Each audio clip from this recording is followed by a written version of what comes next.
Greetings and welcome to another episode of SeptumSin versus the World. This is our newest anime Anticlimax episode, number 22. I kind of lost count. Last episode I said it was 20, but it's actually 21. uh, and we are looking at a series that both Jake and I have been wanting to cover for a while. And I know a number of us have been ultra stoked that it finally came out on physical, and that is Sayonara Zetsubou-Sensei. So I'm going to hand it over to Jake and let him run this show. Well, alrighty then. Hey, Dave, you were just in time. So, we have a show from Shaft that is, as he said, Sayonara Zetsubou-Sensei or Goodbye, Mr. Despair, based on the manga by Koji Komata, if I'm remembering.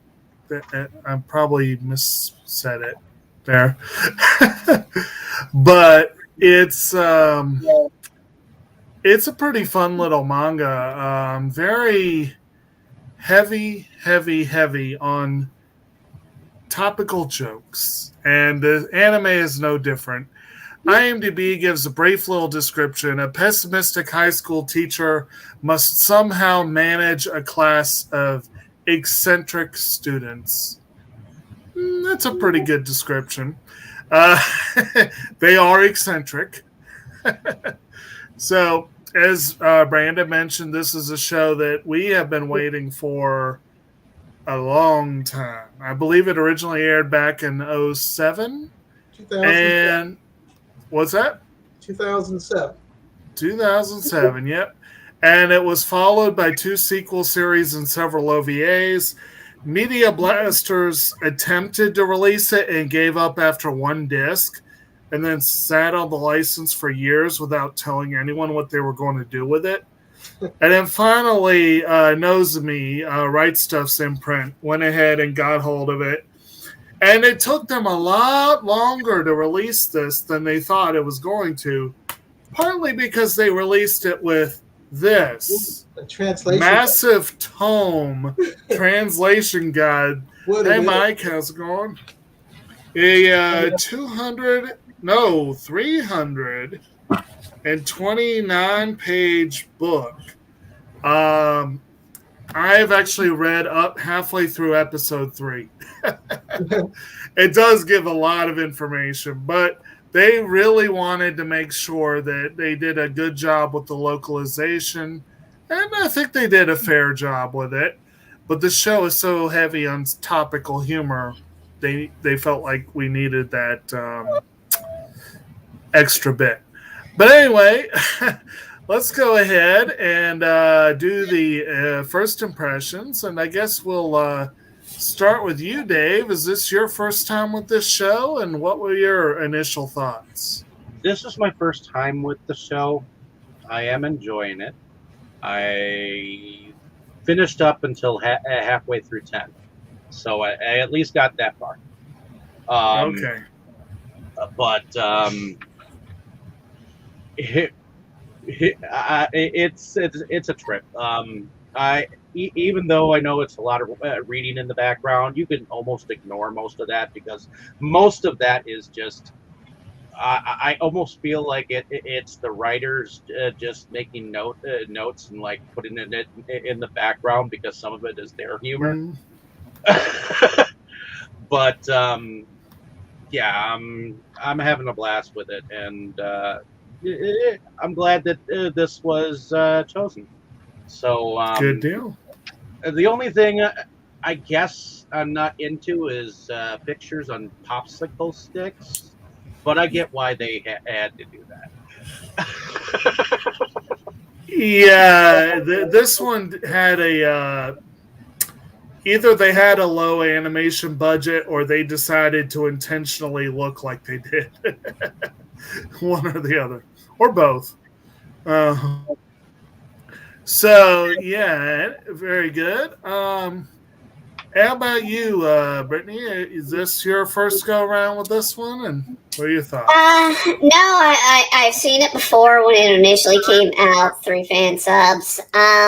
So I mean, it wasn't a big issue. I mean, I remember it. It was enjoyable slightly to that point. I think rewatching it less enjoyable. I feel it's sort of the trying to translate a knock knock joke between languages, or the telephone game, if you've ever played that, where eventually you lose some of the humor over time. I felt that this series really kind of does that. Okay, fair enough. I remembered the point I was going to make in response to Dave, and I don't know why I blanked on it as soon as I thought it. But the show does throw joke after joke after joke at you, like literally thrown against the wall in the background.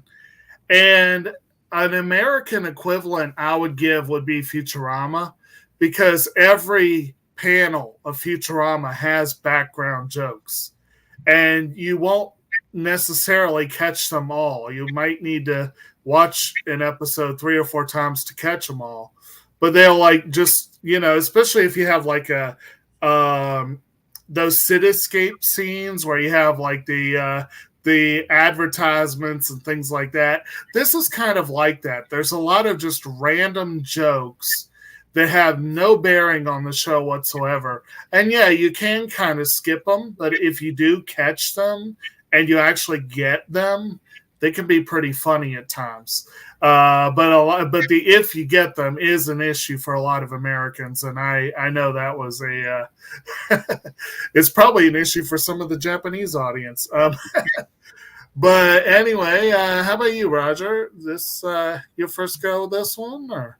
No, this is a multiple visit for me. I watched it way back when it came out, in 2007.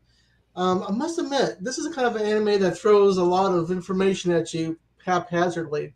You got foreground information going on. You got background information going on all the time.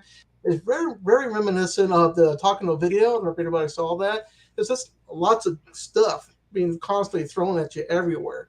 I must admit, I was enthralled by it, because before watching this show, I was aware of Shaft. It's a studio that's been around for a long time. They made quite a bit of anime.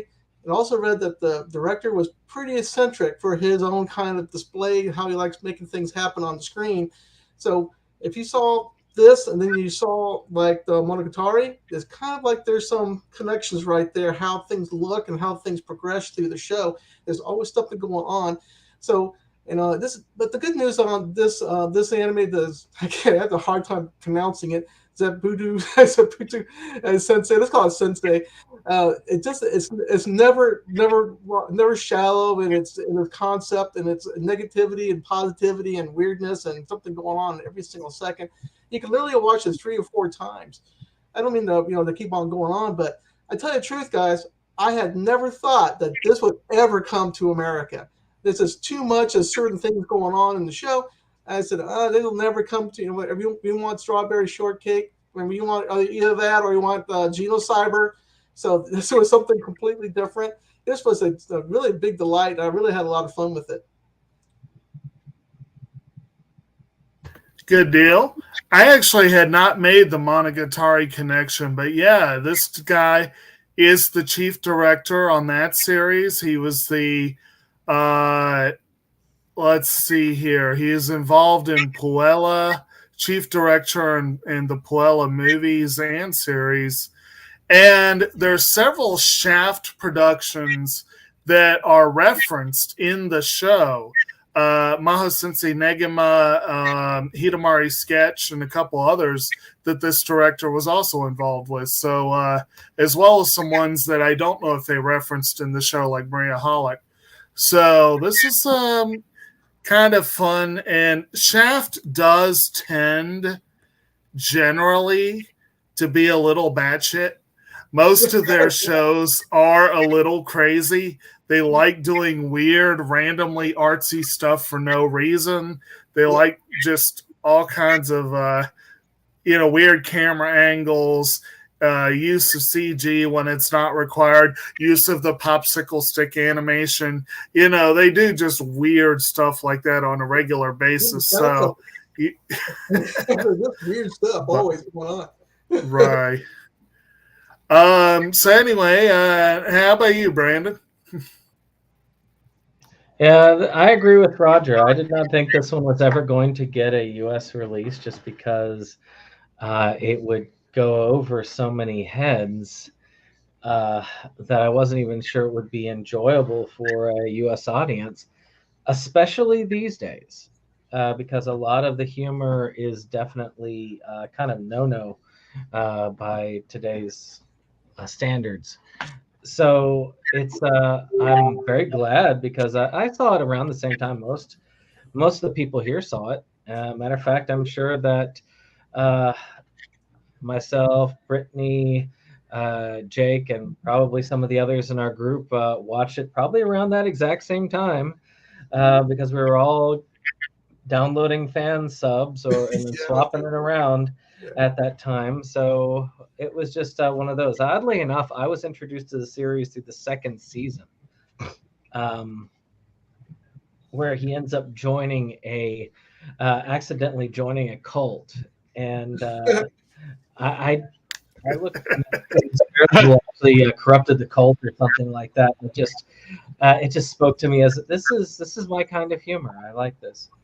I also liked another series that was very similar humor-wise, which was I can't pronounce it right, Gayu Manga Biori, which was a very very tongue-in-cheek, very rapid succession. That also probably I could never see being released here.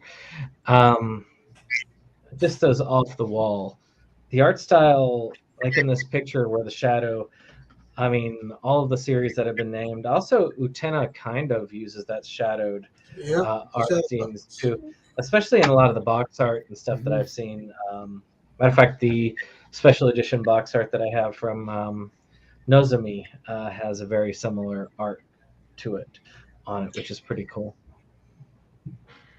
Cool. And actually, one thing that I wanted to mention is how the fuck did they get away with getting away with like Freddy Krueger, Ghostface, and Psycho all in like one episode? You know.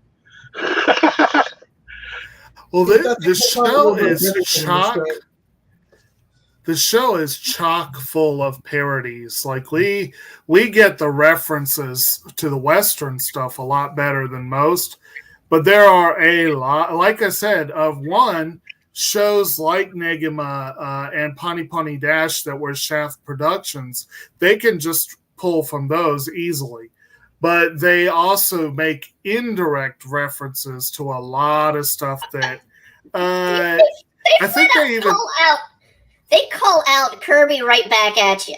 All right, that was one of the dumbest kitty cartoons. Which it's fun, but I mean, it's a full-on reference, and it was a reference to an Alfred Hitchcock meme. Where they're like, "Oh, well, we got beat by Kirby, but right back at you doing the same joke," and it's like, seriously. And then again, Dave, you haven't gotten to this part yet. But basically, the last bit of animation in this season is a full-on explicit, direct Lupin the Third reference. And they do, and I guess they can get away with it because it's like parody, so I guess it makes it fair use. But I believe they made a couple of jokes at different points about kind of skirting that line, if I remember correctly. Yeah, it was Castle Cagliostro. Yeah. I mean, Japan. It is kind of interesting because Japan is very, very touchy on parody law. I mean, there's the concept of you can't review anime series a lot because they'll come after you and show clips. But I mean, even going into parody, they'll go after you at times. Oh no! Right. I think that, and what I've seen what I've seen, that fan parodying is kind of one thing, but in the industry there is a lot of fan stuff like doujinshi, You know, there's always Right. a lot of borrowing between one series and another series. There's a lot of culture that's moved from anime. Just like the sweat drop came from Cat Girl Nuku Nuku, came forward, and now everybody's using it. I mean, in this show, it's just a hodgepodge of different kind of things melted together in a weird kind of sectional sandwich. So it's very interesting. But you're right, Innova. Right. Because if a reviewer on YouTube decides to take a scene and start narrating on it with voice and translating it, he or she's going to get in a lot of trouble quick. Mm-hmm. Yeah. And they actually, I guess while we're on this, it's worth noting. This might be a good point for a segue into the basic gist of the series, which, like I said, I read the IMDb one, but basically the series centers around a young teacher named Nozomu Itoshiki, who is introduced to us in this glorious panel that we have here. And the manga opens the exact same way. It opens with the young lady, Kafka Fura, walking along, enjoying a beautiful spring day with cherry blossom trees all around. There's, petals fluttering in the breeze. And she's talking about what a wonderful day, what a glorious day it is. And then you turn the page, in a 2-page spread, she recoils in shock, and there's a dude hanging from a rope on the tree. And in the anime, they kind of split it. They kind of showed her walking, and then they did the intro, and then they showed, and then she does a crazy thing. She runs up to him, grabs him in a bear hug, and pulls. Because she's trying to save him. And she pulls and pulls and pulls until he falls, and he hacks and coughs, and then he looks at her. What if I died? Or I think in this one, didn't they translate it, you could have killed me? Was it? Yeah, they translated you could have killed me. Like the fan, I'm used to the fan subs from before, and I think it was what if I died? But yeah, it's I just love that opening. I love that opening. I loved it so much I tried to recreate it in a game once, and we all know how that went. Yeah, the character that you did to loved you so much after that. Well, yes, isn't that right, Brittany?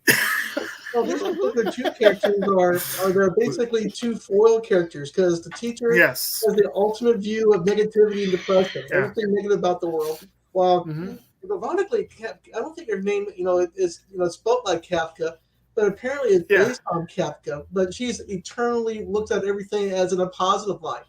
Because when a teacher was trying to hang himself, she goes on talking about, you want to get taller, like my dad did. Yes. All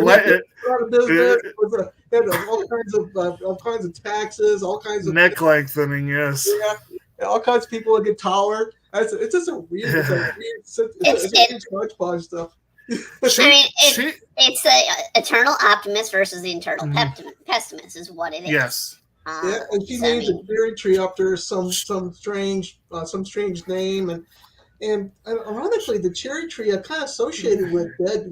She called it Pink Gabriel, I believe it was. Yeah. Pink, yeah. Which she's calling all these trees like pink something or other, and it was like, which of course kind of makes it sound like sexual slang apparently, but she, in her innocence, what's that? Is that spiritual stuff or weird stuff? This anime is full of references to the afterlife. And this is no different. So it's like I said, it's a cool show. But basically, Kafka Fura, they say a few times, and you see it every time her name's printed in the manga, but you see it a few times in the anime, that Kafka Fura, not her real name, or something like to that effect. And I don't know, I don't recall if they ever do reveal her name. If they did, I don't think I've gotten that far. But her name is explicitly a riff on Franz Kafka, which is kind of weird because the way I've always described her is she is psychotically optimistic. She is optimistic to the point where she cannot see the negative. And even and we'll get to a great point in this episode where that was put on full display, but the neck lengthening or getting taller is kind of definitely a good example. And he, meanwhile, is the eternal pessimist. And this is the description I've always used. And again, getting back to our references to other, I don't know if this was explicit, if this was meant to be this, but I have always seen him as basically the Japanese equivalent of a grown-up Charlie Brown. I mean, he basically is Charlie Brown. He's always negative, always pessimistic, but he always is ready to kick that football again until it gets pulled out. And he what's that? That's good analogy because he keeps on trying to avoid this bad luck and bad situation, but he just reintroduces himself, this full board into it again and again. They make a Snoopy joke later, so yeah, it may be. And then he has this encounter with this crazy girl who could have killed him. And then he goes to class. He had decided to take a little detour on his way to school. Get taller before going to class. Yes, and he goes into school and he stands in front of his class. And then he looks at her and she looks at him, and they're both like, "You," and he's like, "Oh dear God, what have I walked into?" And if only he knew at that moment what he just walked into. Because this class, there is not what's that? There's not one single completely human normal person. No, you're wrong. Actually, there is one who is completely normal to the point where it annoys her. No, she's actually completely average in everything. Yes. So that's true. Normal, but she's completely average in everything. That's true. That is true. Yes. That's a real yeah. you get, of course, you get introduced to some of them pretty quickly and some of them a little later. But the first episode really kind of belongs to our two main foils. And when they're in class, first of all, there's this whole naming rights thing where he has already seen her tendency to just randomly name things. And then she basically calls him, I don't remember the exact word, but basically it translates like pink manager or something like that. And which he's like, "You're making me sound like a porn, it's like a porn name or whatever." Because again, that whole but there's also the thing where he writes his name on the board. So and he's like, and when he finishes, he just kind of it's such an unlucky number of strokes, 13 strokes. And she's like, "Well, why don't we write it this way?" And she, writes it horizontally. It's like, and and we get our title. Because you write his name horizontally, it's Zetsubou, which literally is the word for despair. There's a lot of cultural referencing and a lot of stuff going on because the characters change their meanings with their orientation. Mm-hmm. So there's a lot of shifting and back and forth. So it doesn't come across very easily just by watching it. Watching it once. There's a lot of paneling. And did you know that on the backboard there's always a new message no matter what? Yeah. There's almost always something going on either board. Like there's always something, a drawing or a message or something on, or there'll be, or random signs posted around the room. And it's not like, it'll occur here or there at one moment. It's quick edits. The entire show is quick edits. So constantly you're getting new messages back and forth. This thing this never has any rest, including the clock face, which is I think is the director's face. The clock face. So yeah. They keep showing that image over and over and over again. It's an interesting image that they use. But yeah, you will eventually meet many of the members of Itoshiki's family. And in this one, we're introduced to his older brother, who's a doctor, and his younger sister. Yeah. And both times, Kafka writes their names horizontally, and it doesn't go well. And supposedly his brother's nephew. What's that? Yes, Dr. Death. And what was her name again? I don't remember that. Sexual death. So what was that? I think it's sexual death because she's supposed to be a floral thing, but it's like, yeah. Yeah. What were you saying, Dave? The names. I was saying that, and supposedly his nephew shows up too. All right. One of the students. Towards the end. Did he end? Did they? I can't remember if they renamed him. I don't remember. No. Yeah, I didn't think so. I don't remember, but it's possible. I mean, there was so much to watch in the show that they could have done something. Am I remembering correctly that the sister joins the class later in one of the later seasons?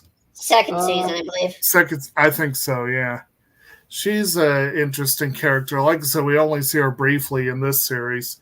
But of course, another character we meet very early on is Chiri. She is Chiri Kitsu, who is she's kind of the class rep type, but you come to realize eventually. What's that? Mrs. Equal. Everything has to have an equal part. Everything has to be proper and precise. She is psychotically OCD. Like she is dangerously OCD. Or psychotic's appropriate for her. So she's probably a girl. Because every teacher has her. She's at school, the class representative, but she's not really. Right.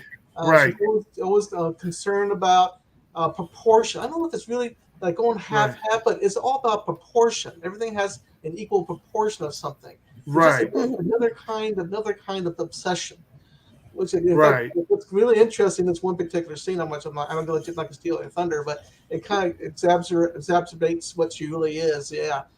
Oh yeah. You're talking about the scene with the cake. Yeah, that was pretty fun. Yeah, we'll probably get to that in a bit. And I'll go ahead. We'll go ahead and cover the one big scene I want to mention from the first episode, which is the despair survey. There's a common theme of. I feel like we had to do this probably. It was like the class hopes survey where you talk about like what you want to do in life or whatever. I can't remember for sure, but I feel like it's a pretty common school thing.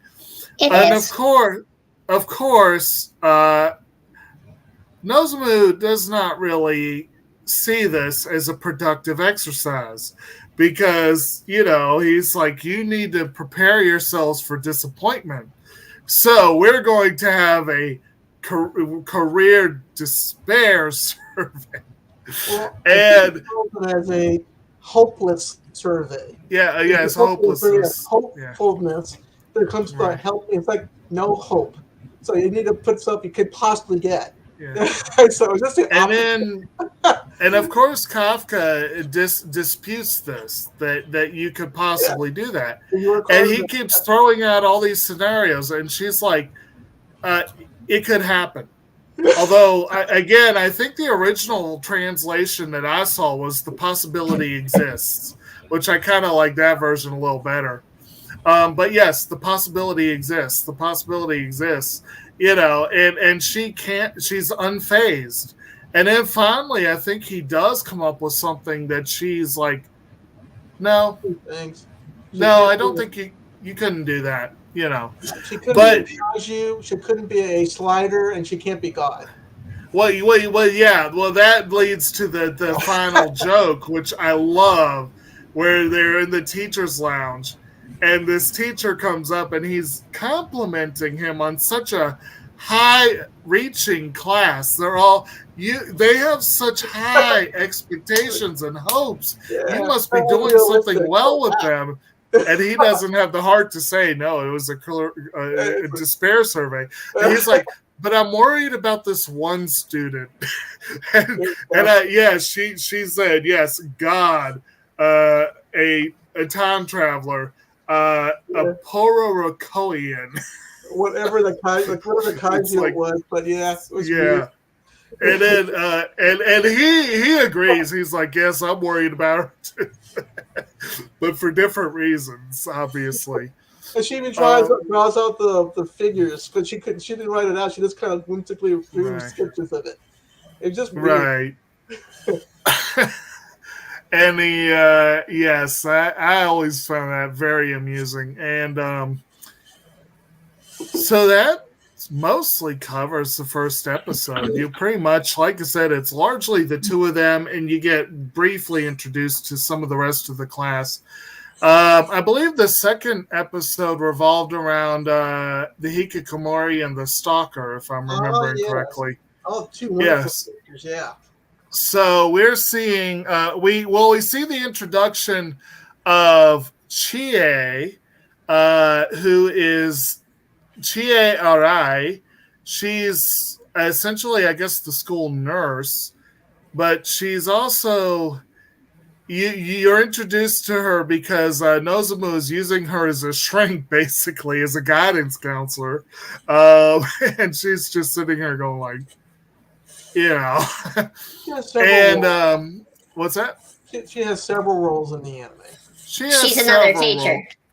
She is another teacher, yes, and she is mostly used for fan service later on in the series, but early on, she's introduced as this, sort of semi-responsible adult.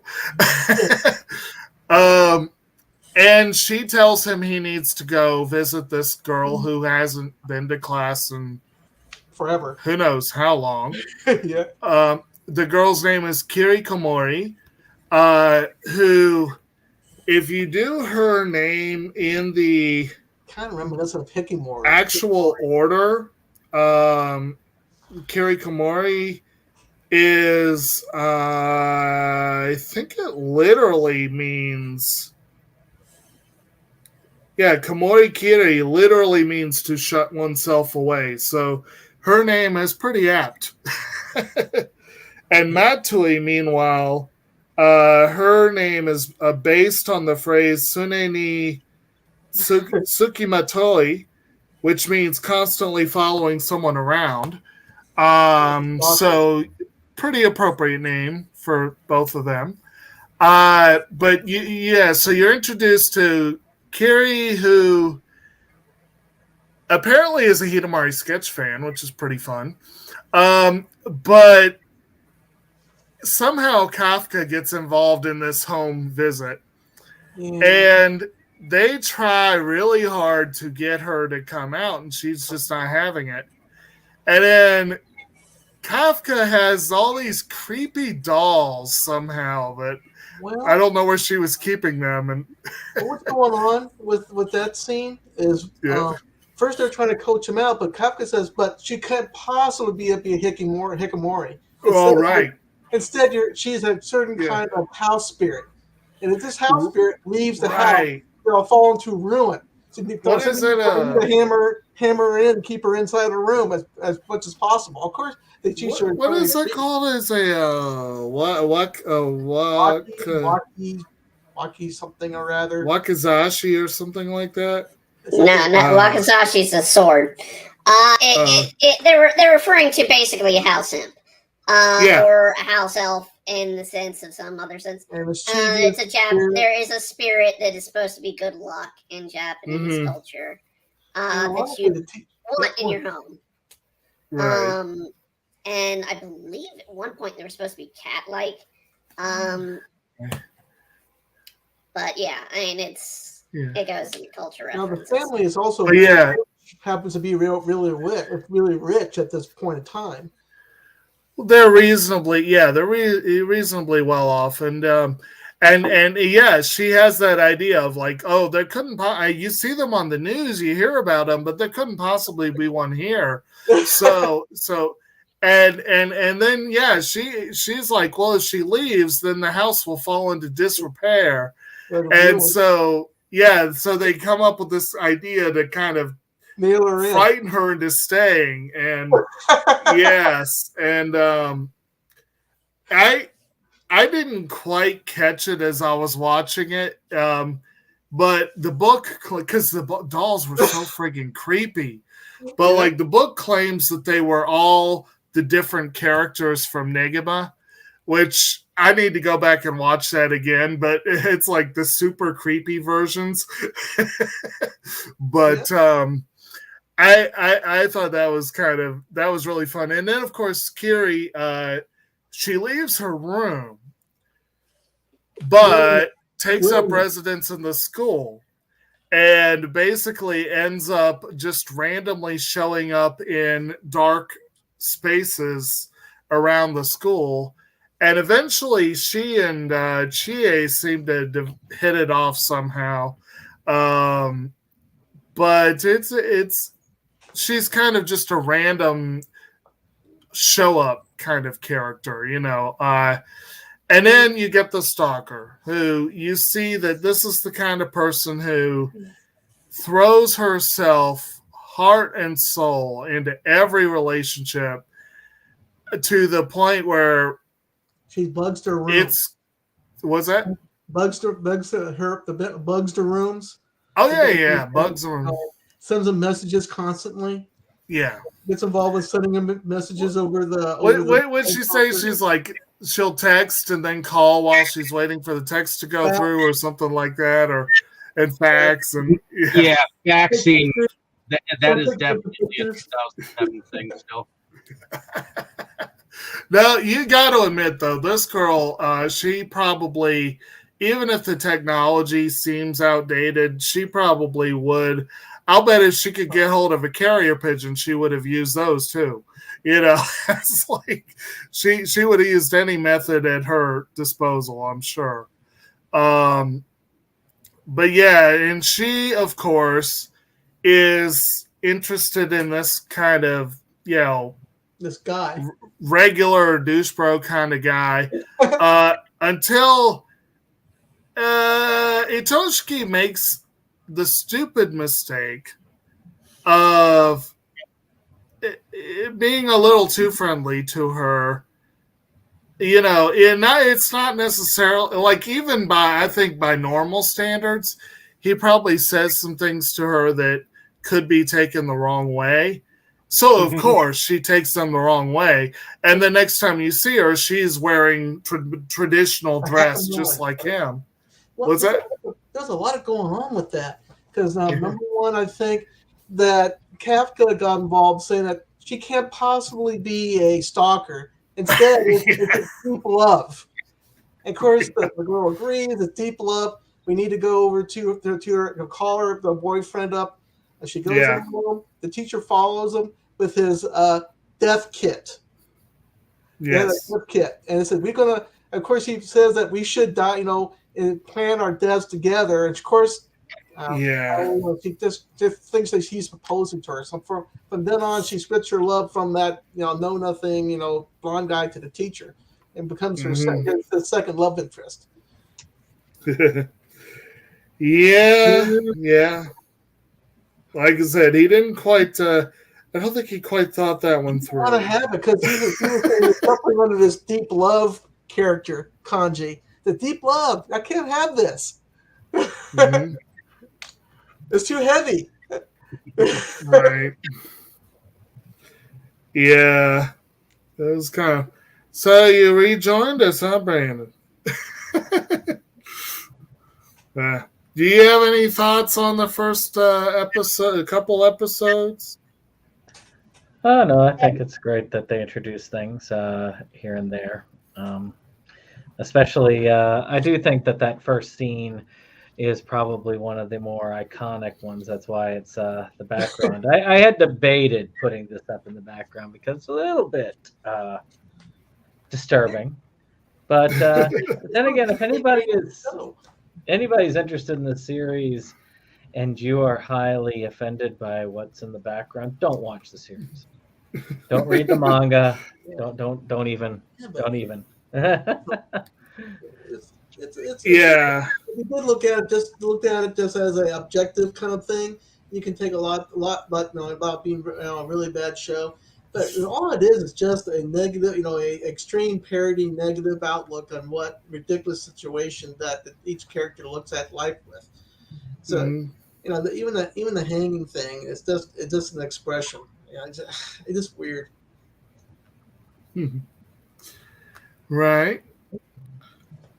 So next up, I guess we'll have the let's see, the third. Why am I drawing a blank on the next one? Oh yeah. I think, well, He's that's sexual the introduction. harasser and it's sexual harasser and bum girl. The two foreigners basically. We've got the returner and the refugee. Yeah, so the sexual harassment girl, who I think is pretty clearly modeled on an American. I think that's pretty obvious.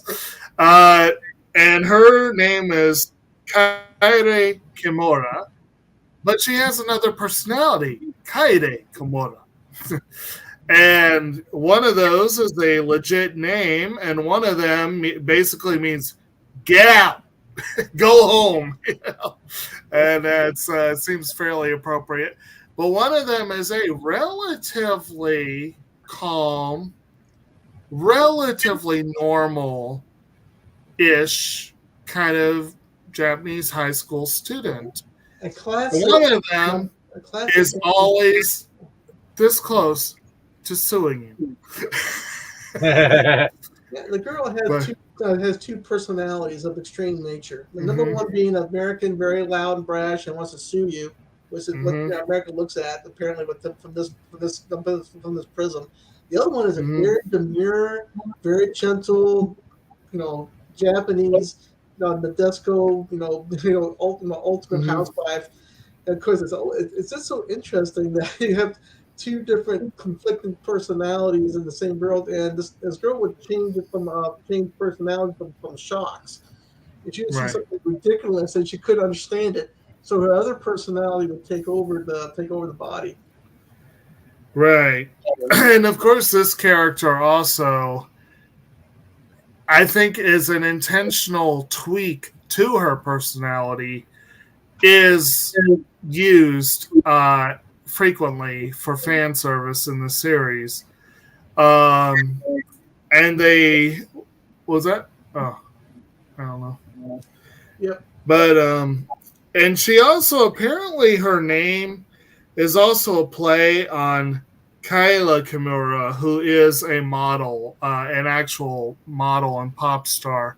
So they're trying to she definitely does look like a model in a lot of ways. But that's where they going with that. And then Maria is an odd duck.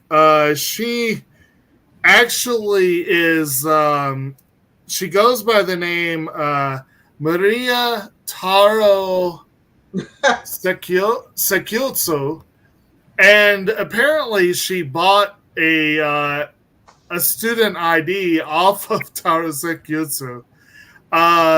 She is shown to live with a bunch of refugees. I don't think they ever really specify from where.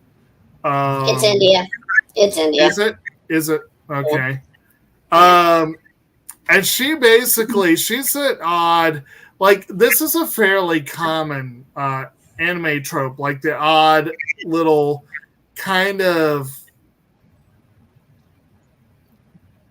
I would almost say kind of like just an androgynous, young, cheery girl. just kind of, what's that? She's a cheery girl. Happy. She is. She is. She wants to be. She's always happy. She's always, despite, her background or whatever. And I seem to recall there was actually a moment where that came up. But there was also a moment that came up later that was pretty fun where everyone's IDs came into doubt, basically. Like, there was this big argument that nobody could really prove who they were, but somehow she was the one person that they believed, even though they knew she was using a fake ID. And I always found that kind of amusing. That was kind of good times there. And then, and you actually do meet the real Taro Sekiyutsu and The hat. yeah, what's that? The guy with the hat. Right. Oh, you know what though? I think we went past I think the second episode was the one with that scene you were talking about, right? With the cake. Is that That was the piece. That was about the time. Yeah, there was a school meeting, like a tea club meeting. Yeah. We were dividing cake. And everybody said, oh my God, she's here. At least there's only 4 of because it had strawberries. I think it had one strawberry per piece. And she was thinking, oh, everything's nice and equal until the guy comes on in. Now they have 5 people that got divided up. Of course, she had a medical complication. And go ahead. I'm sorry. I just like the scene a lot. So. So yeah, that was she was trying hard not to lose it in that one, and you get kind of again that idea of this is someone that might be a little dangerous. Depending on the situation, she turns out to be dangerous. Right. So yeah. Anyways, there's so many people came into the tea club, and she was trying to divide up the strawberries in such a manner, but she finally gave up and took the whole cake and dumped it into a blender. Right. And then gave each person a glass of water that was leveled out.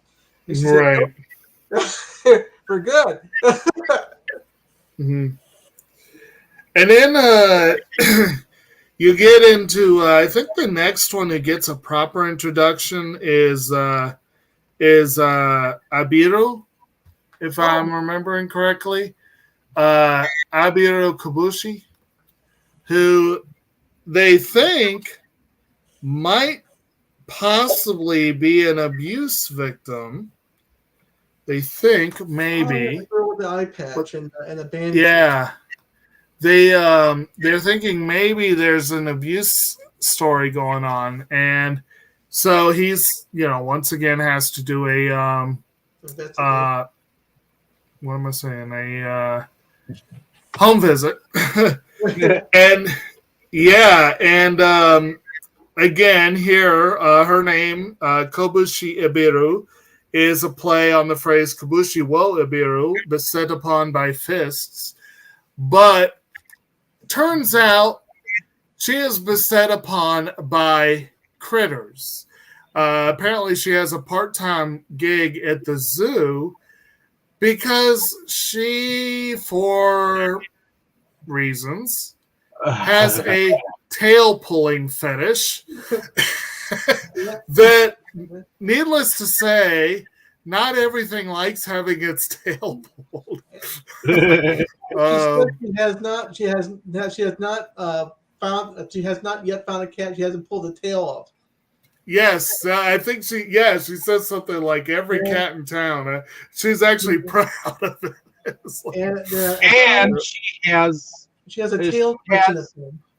a collection of mounted tails. yeah, Tails. yeah, that was Creepy. that was a little creepy. Yes, yes. But the reason why she's all bandaged up because when she pulled the tail, of course the animal would of course retaliate. Mm-hmm. Yeah, yeah. We're also we see a few other people around this time, and honestly, I was trying to look for some of the more information on the names, and I'm not finding all of them. So, well, the ones that we do know, but some of the other people we're introduced to around here are Nami Hito, who is the quote normal girl, like she is aggressively normal, average, like middle of the road. It's just she hates it. She hates it. She really hates being called average. She really hates it. Yes, anything that shows her mediocrity, she is very sensitive about that. We also meet Meru, who I don't recall her last name offhand, but Meru, her name specifically is, she emails, texts, everything. She does not like to speak. She's very, very shy, but she's not. Yes, she is shy. Her texts are not. Because one girl asked her, "What happens? You ran out of battery power?" She says, "No problem." She pulls up her other batteries that are and she's ready to go. But later you'll see episodes where she's in a low service area, and she really freaks out when that happens. Her inner self comes out at that point. Right. I do like the Meru effect that they do whenever she does her type. And she has a tendency to insult everybody she talks to when she's in that mode of communication. Yeah, very much so. She's basically an internet troll in a sense. But she's an ultimate troll. You got that right. She's the ultimate troll. And meanwhile, you also have Harumi Fujiyoshi, who I know her name is, I'm pretty sure, a play on Fujoshi. She is very she's the dojin. She's the one who is very into what's that? The girl with the glasses. She likes the dojin of BL of dojinshi. Yes, very much so. And one of the amusing moments is when she's talking to, she accidentally runs into Itoshiki and drops her papers everywhere, and doesn't realize that with his glasses off, he didn't really get a good look at him, and she thinks that he did. And then they start talking about dojinshi, and he has a totally different read on it. Totally different read. And then they actually have this thing where they're both trying to sell their work at this and he is not successful. No, he only sells depending how you look at it, because Kafka buys one. Kafka buys one, and then the stalker girl buys all the rest of it. Well, she offers to, and then he tells her no. He's like, you. I can see him going, no dojin for you. Not at all. And then also somewhere in there we're seeing, I'm trying to remember the dude's name. There's the guy who is Kagero Usui, I think is his name. The invisible guy. Yes. Because his name, of course, is a play on the word for shadow. And he is completely invisible And the class until his comb over gets blown out. or the class representative. He is actually the real class representative. But Yes, nobody can see him because his hair is parted over. right.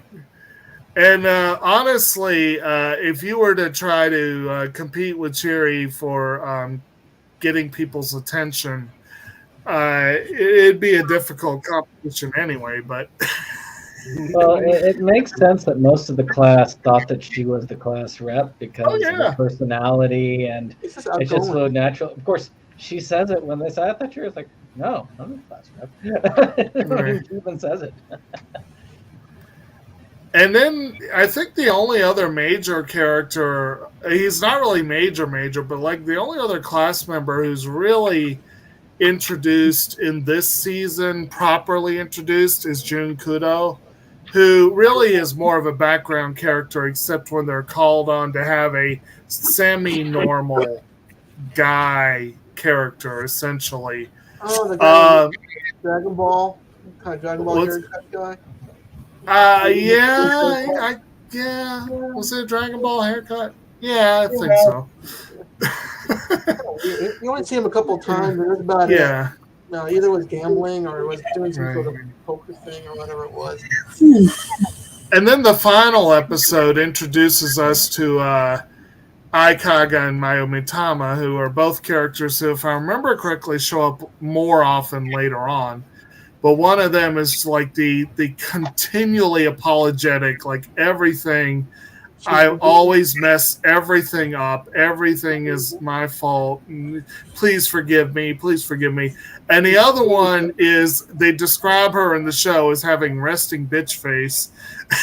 She kind of does. Well, the problem with her was that she looked evil, so people thought that she's not really evil. But it turns out Exactly. she is evil. I particularly, that one is my favorite episode because a lot of times, frequently, that's something that is good at translating across nations. That usually when something is too obvious, our mind just automatically thinks it can't be true. It can't possibly be that way. And that's oddly enough something that is fairly universal because I understand that just as well here as it would be over there. So And that's kind of it's kind of a rare example of where, of course, Kafka says that, like, she couldn't possibly be that evil. An evil person. But everybody says that when they look at it. Well, that's what I'm saying. That's one where Itoshiki actually fully agrees with her. Like he believes that almost from the get-go that she couldn't be that bad. But the thing about it, that the teacher guy, he actually watches her doing evil things. Yes. But then he convinces himself that she can't possibly be a bad person. He must be seeing her wrong. It must be bad, you know.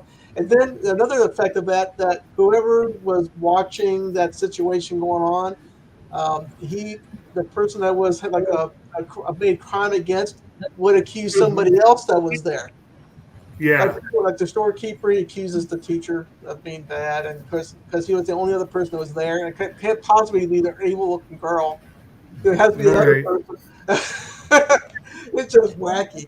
And anime plays upon that trope as well, but I mean, it plays upon it as it is. Like Toradora is a good one. That's a famous example because you've got the guy, the main character is a nice guy, though he has the crazy the eyes. Right. And you have the Komi Can't Communicate has a character like that in it.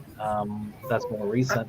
But a good example, George Carlin did a bit where the joke, was like, it's always the quiet ones you gotta watch, but while you're watching a quiet one, a noisy one's gonna kill you. Yeah, that's probably true. You're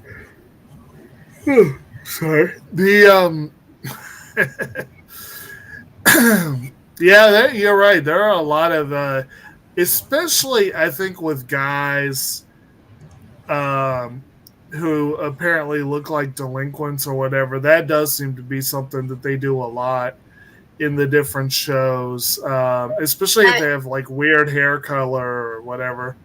I mean, Bleach for Ichigo was called out for that at the beginning of the show. I mean, he has the weird hair. It's a reoccurring thing. It is kind of unusual to see it in a female. which this series does do for that one joke, literally the last half of the last episode of this season. Sometimes they'll play it. I feel like with the girls, it's probably more often that they'll like play them off as like really, really angelic or really lovely or whatever, and they're not, that sort of deal. Like but again, subverting expectations. No. Typically, it's a trope where somebody's sort of not here. Great, but she actually is evil, or somebody's obviously evil looking, but it actually is a nice and tender girl that's very emotionally loving. Yeah, that's the opposite inside it is on the outside. It's a compliment. Now, if I'm remembering correctly, though, again, we only see a little bit of Ren and Toshiki in this series, but I feel like in the later series, if I'm remembering correctly, and based on what I saw in this one, she is not the most pleasant personality, to put it mildly. But I seem to remember they're playing her as someone that people didn't realize that until they got to know her, if that makes sense. Like, but again, I'm going off. They need to go ahead and release season 2 so I can double on that. Yeah, the good news is that Sony is actually planning to release the second and the third season, so it won't be long before we get all 3. And then maybe you can get the OVA specials and stuff like that. No, they need to make sure they do the OVAs too, if only because, well, we'll get to that later because we will definitely have some stuff to talk about when we get into production aspects. But I will admit, I kind of started. I remember the structure of the first few episodes better than I do the rest of the series. Partly because it is such an episodic series, and sometimes with those, it can be hard to remember structure. And honestly, it really isn't a plot-driven show by any means. It's a character-driven show. There's a little bit of plot, but there's no ongoing stream that goes all the way across the show. It's just a bunch of episodes strung together. Right. But did anyone have specific scenes or characters that we didn't really hit yet, or that you want to give a deeper dive to? Did Joe cover Dr. Death and that his brother? Briefly, yes. I remember playing a character, I think, for that, based off of that, just because it was entertaining. But also, for those who have seen it or played the game, wouldn't this class of students fit in very well with Danganronpa as one of those classes, which is each of the students having a particularly strong, I guess, I don't know if they would be the best at their particular quirks, but considering the ultimate at what they do in that series, I think ultimate optimist, ultimate troll, I think those could actually work for that series. And everything in the whole class is all about polarization and opposites and strangeness, so it would be a very well done comparison with Danganronpa. Oh, I think so on that one. Actually, talking about that, a scene that I thought was really fun, in a very rare bit of good fortune for our esteemed teacher. He actually, here we go. So Meru's last name was Otonashi, which makes sense because Otonashi literally means without sound. So that I had forgotten that. Okay, so that makes sense. But there's, in a rare bit of good fortune, Itoshiki wins a trip to a hot spring. Because, of course, you can't have a high school anime without a hot spring episode. And, in fact, there are... I remember now, yeah. What's that? I remember now. So they go to this germanium hot spring that's known for its detox ability. But he doesn't know that. He gets a free hot spring pass. and he doesn't realize that all his students are in the next spring over, and they're all and then when he realizes this, and they tell him, "Oh yeah, it's a detox," and he freaks out. He's like, "No, you can't do that. It's like there will be terrible consequences if you lose your toxins."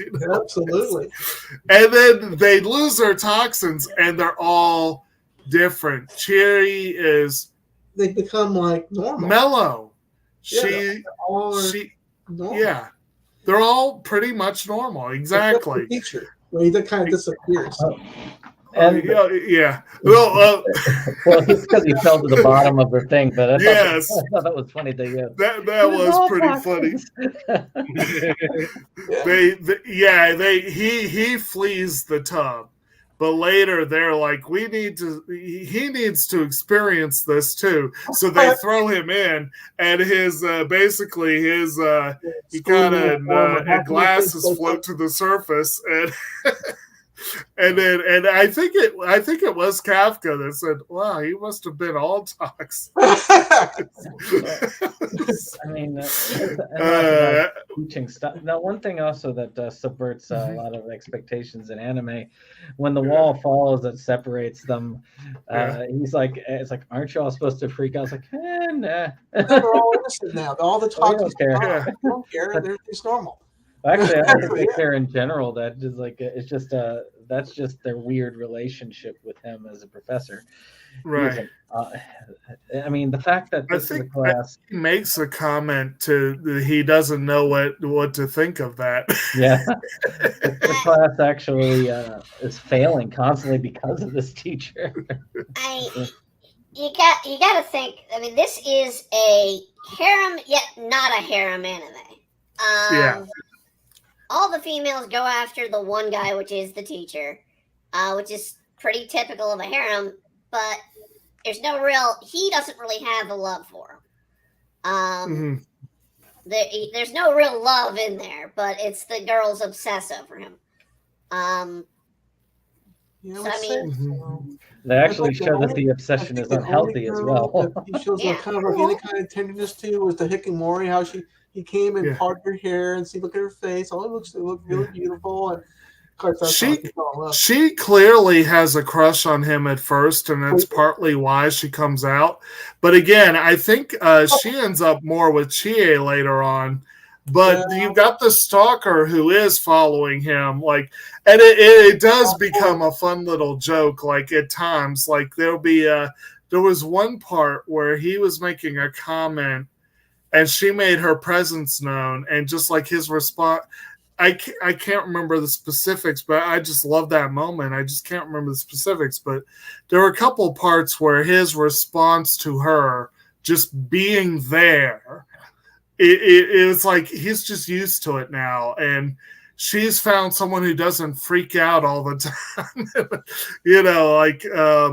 I guess he just sees it as one of life's misfortunes. And of course, with Cherry, he I don't remember what he even did, but it wasn't anything major at all. But what he did, but she wanted him to take responsibility, and so she's basically decided. He touched her chest. Oh, that's what it was. Yeah, basically. Now he had to take responsibility for it. Of course, she had to run away. He said, "No, I don't want this responsibility. I didn't even do this." The first time was actually in the nurse's office when he laid down.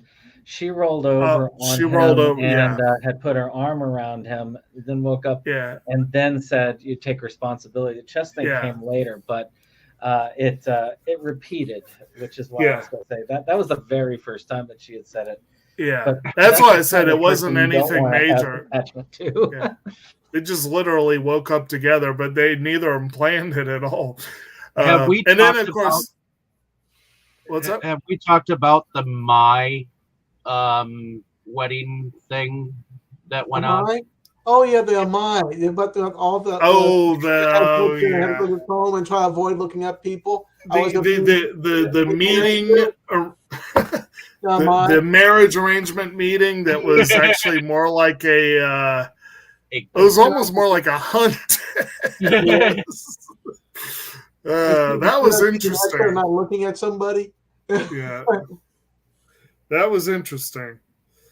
It's like he makes some sort of comment of to the effect of like, why do you think I always look down or whatever. And I just remember at the end of the episode when he was trying to just sit there on the train. What's her name? The girl with multiple personalities lifted up her skirt, and all you saw was those eyes on her underwear. I laughed.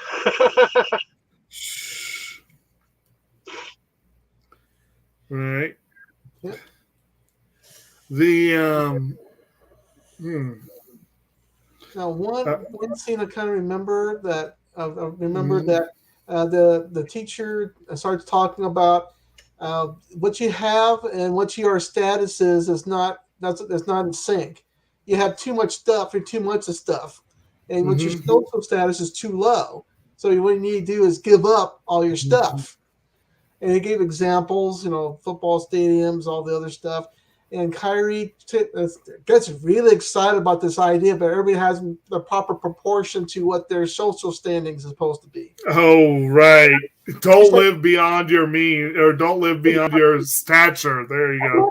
She got a piece of paper and started interrogating people.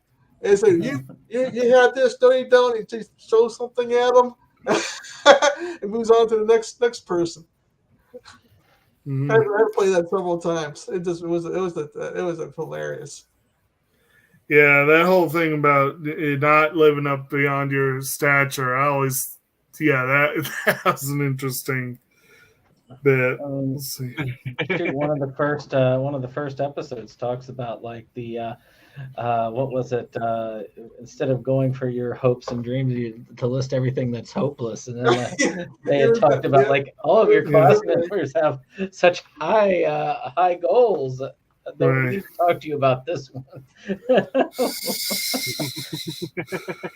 Yes. Even though what's weird is that you notice early on that she lists God as one of the things that she doesn't think that she could achieve. Yet later on, she talks about, she will just die this way and then she will ascend as a god. So it's not beyond her achievement. Later on, she figures out. I think it's an evolving character, when it comes to this kind of thing, because her optimism has to grow and their extremism has to go somewhere. Yeah. Well, I'm seeing one more. I found one more of the names in here. Again, our normal girl, Namihito. If you do it in the proper order, it's Hitanami, which apparently translates ordinary. So, yeah. Makes sense. He also had the. What's up? I was going to say there's also the thicker chick that. Has an internet. The so-called idol. The idol girl. Yeah.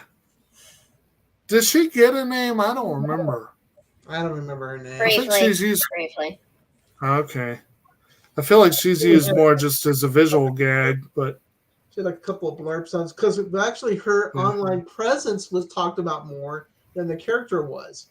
It was just an opposite thing. She was the internet was like Hatsune Miku, kind of like beautiful, while her was not quite so. So it's disappointment. Little bit of photoshopping going on there. Yeah, a little bit. Yeah. But we also had an interesting episode where they were talking about the avenues of escape, and that was kind of fun, where they were talking about the idea of adaptations of works, and where they almost saying that if you people would do a faithful adaptation and say, well, if you don't like it, I did a faithful adaptation, so it's like a lazy excuse for doing a poor job or what have you. Yeah, you were saying about if you got to do it by the book. Otherwise, if you don't, you get mauled over by your fans. Like you saw that big old one other guy by a bunch of people getting beat up because he deviated from the accepted way the show should have gone. But he said, "Well, it's not my fault. I did it by the book." So, and we have one they have several different ones. There's like I was just following the manual avenue, and my boss told me to do it avenue, and that's what the prime minister said avenue, and Maida-kun said it was okay avenue.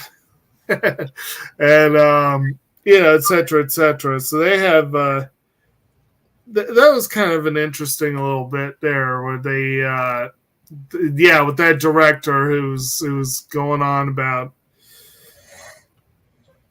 what you just didn't get it, right. But any other scenes or moments that y'all want to bring out before we go into, I guess we can probably go on into production if no one has any other stuff. The problem with this show is there's just so many different things you can talk about. I know. And there's all kinds of scenes that turn into each other. And it just is an ongoing, interesting. We can watch it every time, and it'd be something else you find in the show that was important.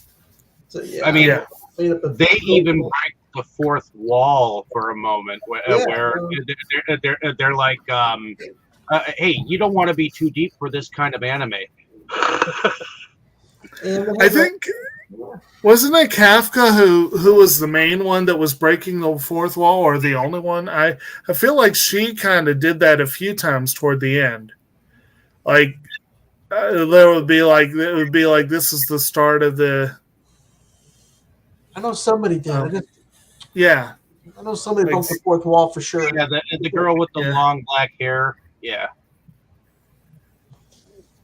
Okay. There was another really cool scene where the teacher hires in a insult person, expert. That was the you're a piece of junk, and you did this and you did that, and insult them. That was the fire inspector. Yes, the fire inspector. But I'm trying to remember what his goal was with that. He had a specific. Was it something along? It was like along the lines again of trying to teach them to be ready for what life would throw at them. But he had a specific term for it. Social status, or preparing you for the great despair that's going to hit you anyways. I think it has to do something like that. Preparing for you for the great despair, so you don't feel like you're going to fall apart when somebody says you're going to get criticized for something. Right. We met this guy that was a professional critic. He went around and said, "Hey, you piece of junk, you can't do it, and you're overweight, and you're ugly." Yeah. You're poor, and stuff like that.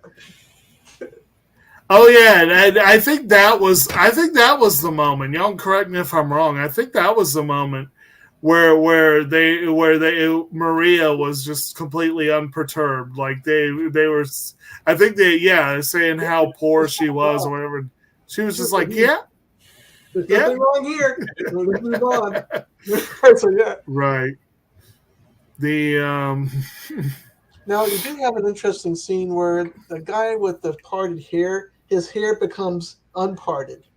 It's revealed like a what is it called? What are those things called? A kappa. Kind of looks like a kappa with a shiny disc for a head. Now everybody can see him again, and because everyone can see him now, they fault him and criticize him and all this other stuff. Yeah. And Kafka is this the most unusual thing? Kafka decides to get the nurse girl, the Kyrie nurse, to start insulting him, so he can feel better. Watching it, it's like, wow, man, this is just as odd as it was when I first watched it. Oh, okay. Another fun sequence that I always enjoyed was, again, anime. There's certain tropes that you follow, and one of them is the festival episode. In this case, a cultural festival, and their teacher is like, well, Japan does guarantee a certain amount of culture that their students will be exposed to.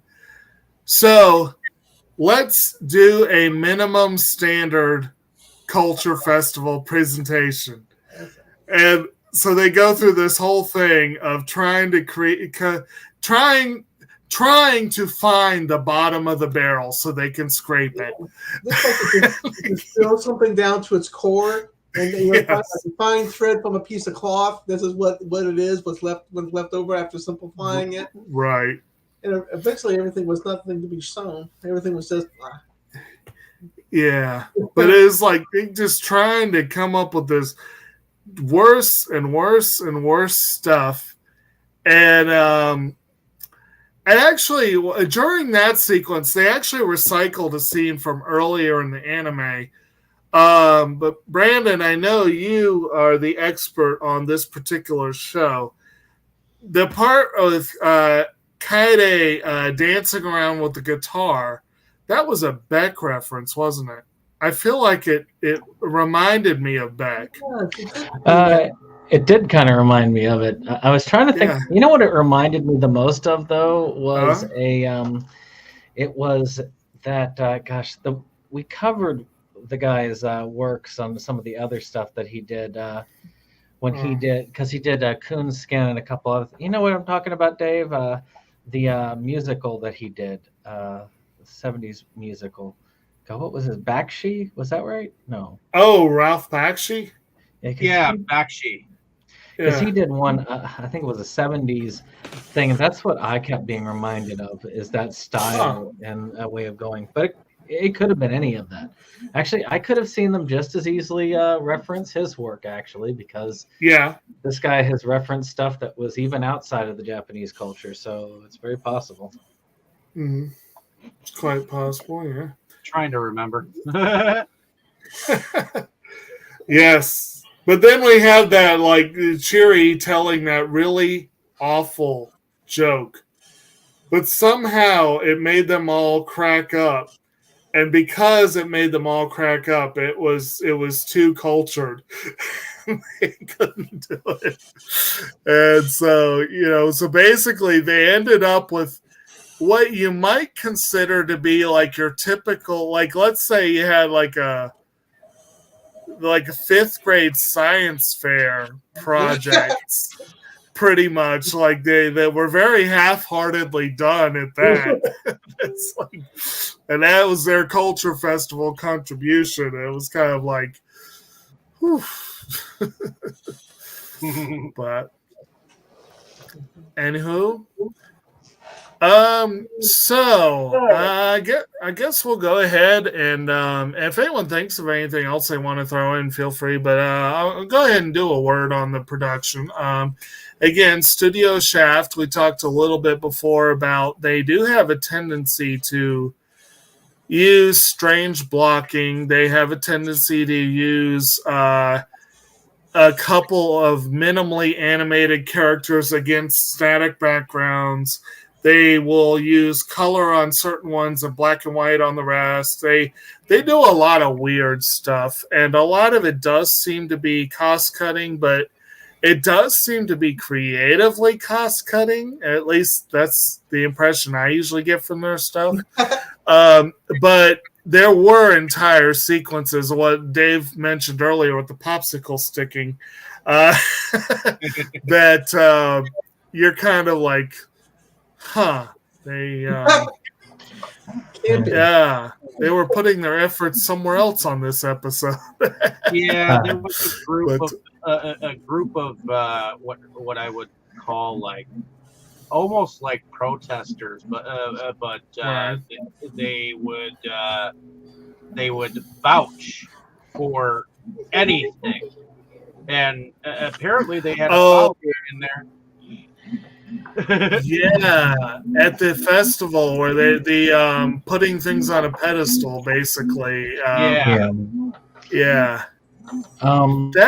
That was a scene that I honestly thought went on a little long, but it was interesting though. Heavy Traffic is the one I'm thinking of. Was the movie I was thinking of. I don't know why. Okay, yeah. Okay. But the actually, come to think of it, Brittany, you had spoken a lot about animation styles and references behind them. What were your thoughts on that production? On this production or that production? On this production, I mean, it's very much, it is very stylized, but it's also It's a lot of very cheap, as Jacob says, it is cost cutting. The motion is held mostly to a limit. Even the characters' motions are pretty much reused. If they're reused, they're done multiple times. Most notably, the changing of the head motion that's done probably 3 or 4 times an episode by Zetsubou-Sensei. I mean, it's a very cheap way to make an animation work, and the fact that they keep doing. The editor of this has had to have a screaming headache after this, because I cannot state how much editing is done in the series. There's got to be about 200 to 300 cuts in a 30-minute episode for this show. That is about 3 to 4 cuts a second in this show. Right. It is just rapid cutting, and it would drive me insane to see that spec sheet. The manga, while Jacob said there was a full panel for this scene, the manga, and they even say it in the anime, the manga was a 4-panel comic, which is not unheard of in Japan. You tend to get a lot of the jokey, a lot of comedy anime, be the 4-panel comics. Oh, It's you're talking basically about the 4 coma? Yeah, it just goes 1, 1, 1, 1.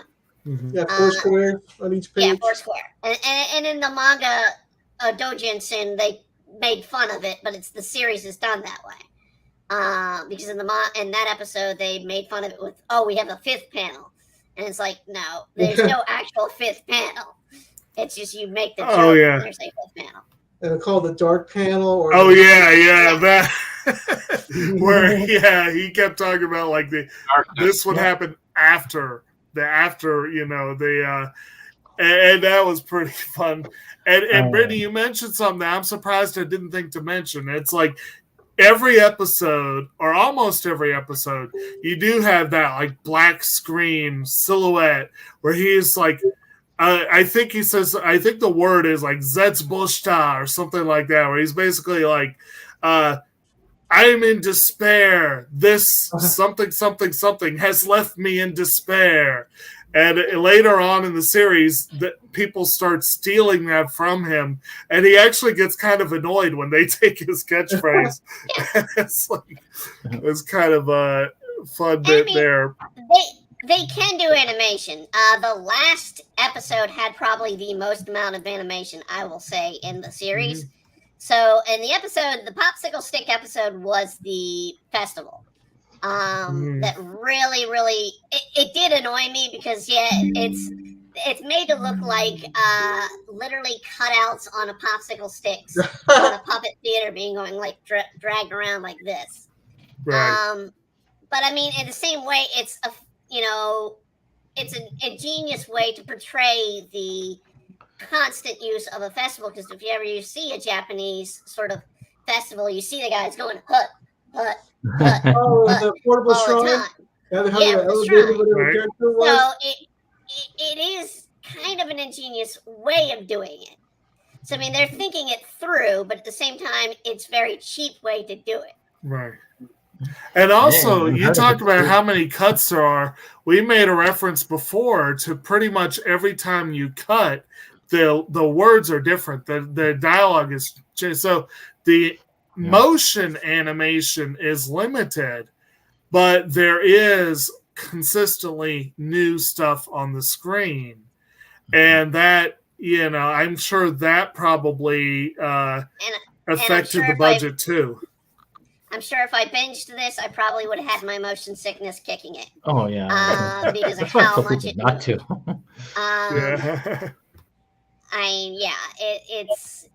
It's a nicely drawn series. I don't think there are any as little animation or a little drawing they had to do, because a lot of it was stagnant drawings. It's all clean, and that's one of the benefits. I'm sure if we go through some of the other series they do, maybe it's not so clean. The image we have above us, I honestly think that's a straight out manga shot I think it's they reused the manga shot in the anime.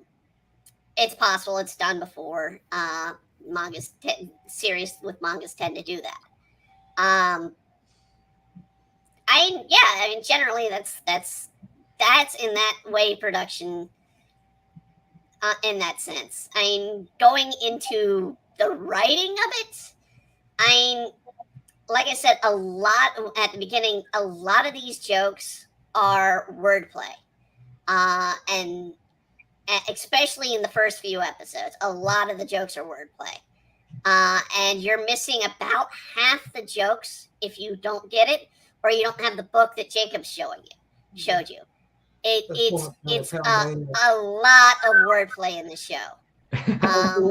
You need the guy to help you. and so, like I said, it's the trying to tell a knock-knock joke to someone who doesn't speak your language, and for them to get it. And the visual gags Americans can get. I mean, we can understand them.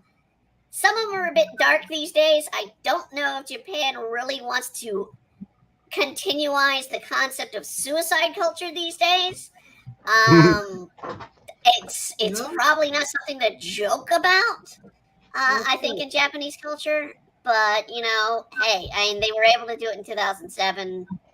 It's got a little darker now that they're dealing with much worse problems. There is a forest where couples go to die or suicide. Well, the suicide forest right along Fuji, yeah. Yeah, and actually, they make a joke about that, like place where people go to get taller. And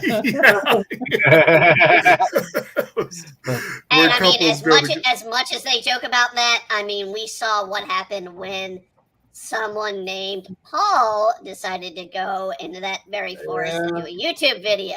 Yeah, but that was entirely inappropriate. He just went there for a gag, and it was nothing but. There was not a gag. It's not. People do not take that as a gag. That is a very serious problem. Absolutely, it was. They really made light of something that was not appreciated. We talk about the wordiness of the series. I mean, I think David even put it in his manga artist notes, and in a way, it feels like that, even though it's not quite that. It definitely happens. You'll see these little flashes of text, and they will come and it will go so quickly. I took a long time getting through this because I decided I was going to try to read everything. And so whenever I'd have the text, sometimes it would flash so quickly, I would have to pause, rewind until I could get everything. They did kind of lighten up on that in the later episodes. Yeah. But yeah, the first few episodes, they are heavy on that text. And the later seasons, they're not as bad with that, but which is why I'm glad I watched it. And the second season first, because the second season was batshit crazy, but it didn't quite hit you as hard word wise as this one did. I think I would have felt lost and just like I'm done. I've got less intensive series I can be reading elsewhere. I'll admit with this one, I wanted to try and get as much as I could, and there were a few moments that I paused to read what was on screen because, they would not hold, even when they had a screen full of text, it would be held for seconds, and that was it.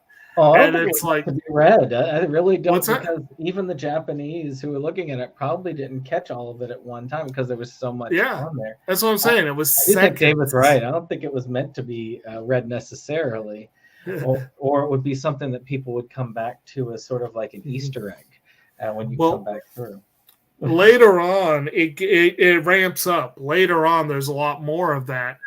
And there was, I think it was the second to last couple of episodes, but there was sort of a theme to a lot of those. Like it had to do with the characters commenting on events or something like that, which it would follow whatever that half, because the show was divided into two segments. Mm-hmm. So it would follow whatever that half of the segment was about, a little bit in a joke, but it would make fun of that joke. In a way. So I mean it's not like they're going off on a complete random tangent or something. Right.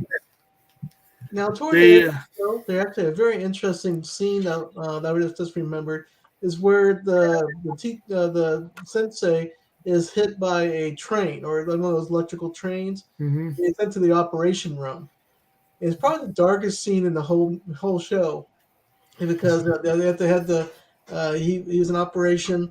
A lot of the class members were there. Of course, Kappa is trying to make light of it, try to make a positive scene. Like Kyrie wouldn't have anything of it, and it's interesting because they went from that scene to the next, like the last episode, where nothing, everything's back to normal. Right. I mean, again, very episodic show, and very few.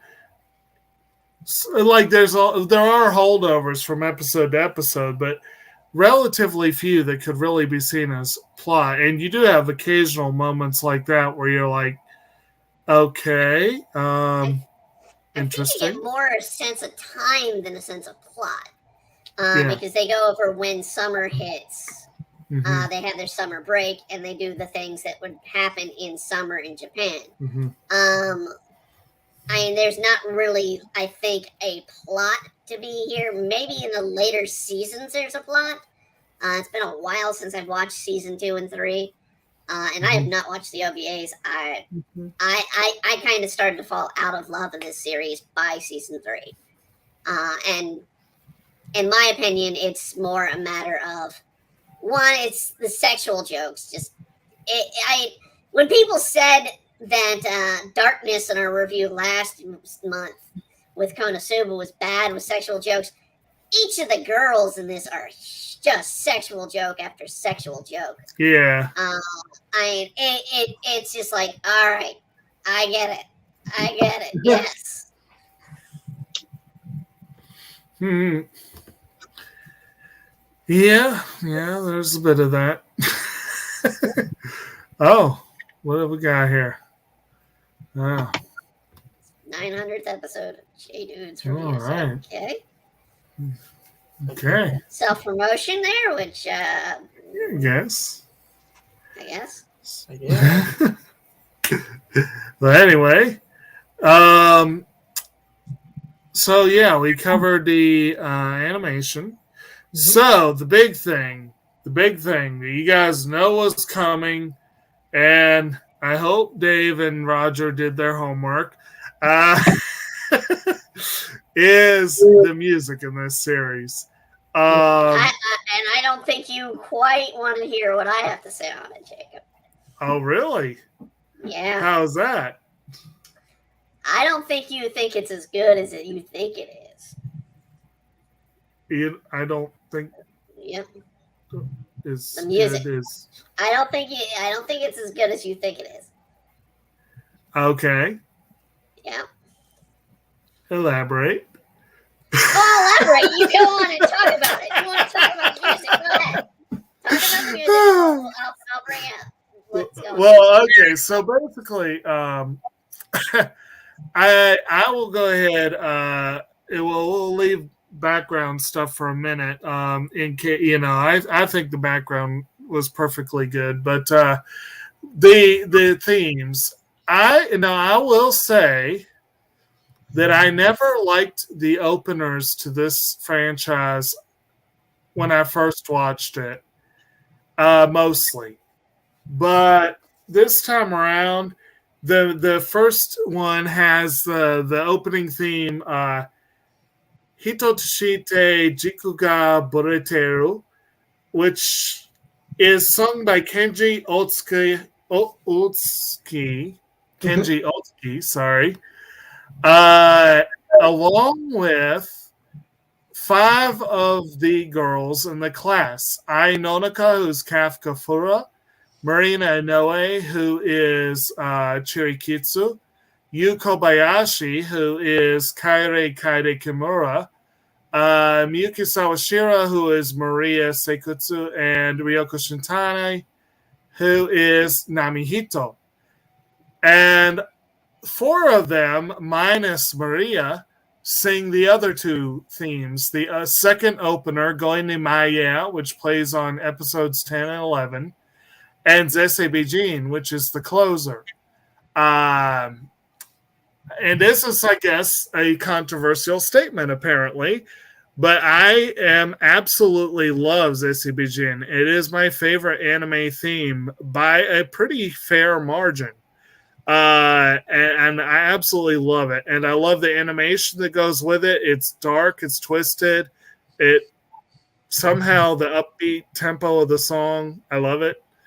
And I like Going Ni Maya, which I believe they did partly as a joke on other series that have upbeat openers, but it's still, damn fun song. But anyway, so that's my take on the themes. So curious the rest of y'all.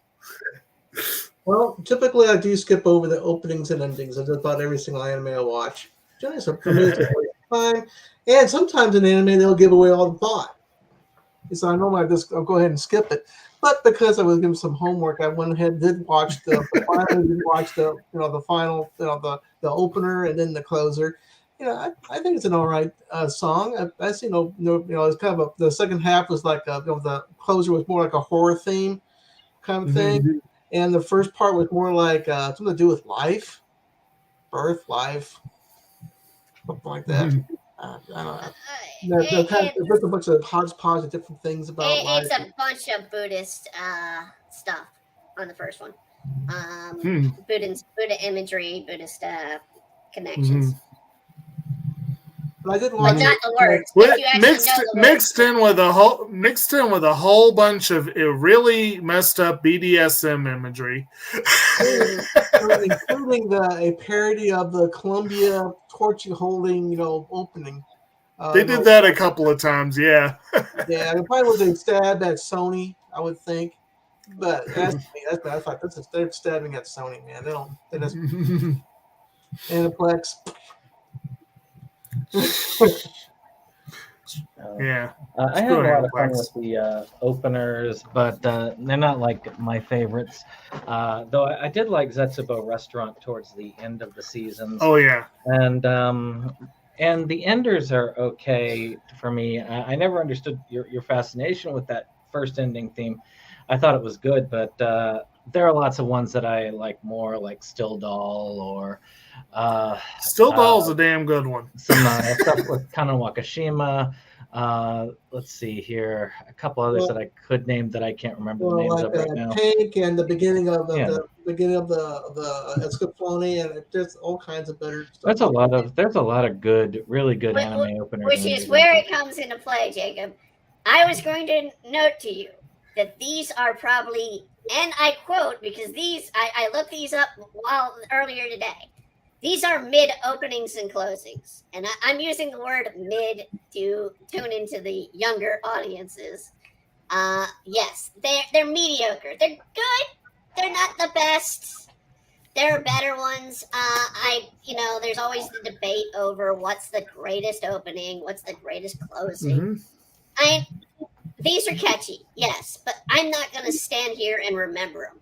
I'm not going to be like, oh, this is the greatest. I will always remember the first Attack on Titan opening. That stuck in my head. I don't remember it.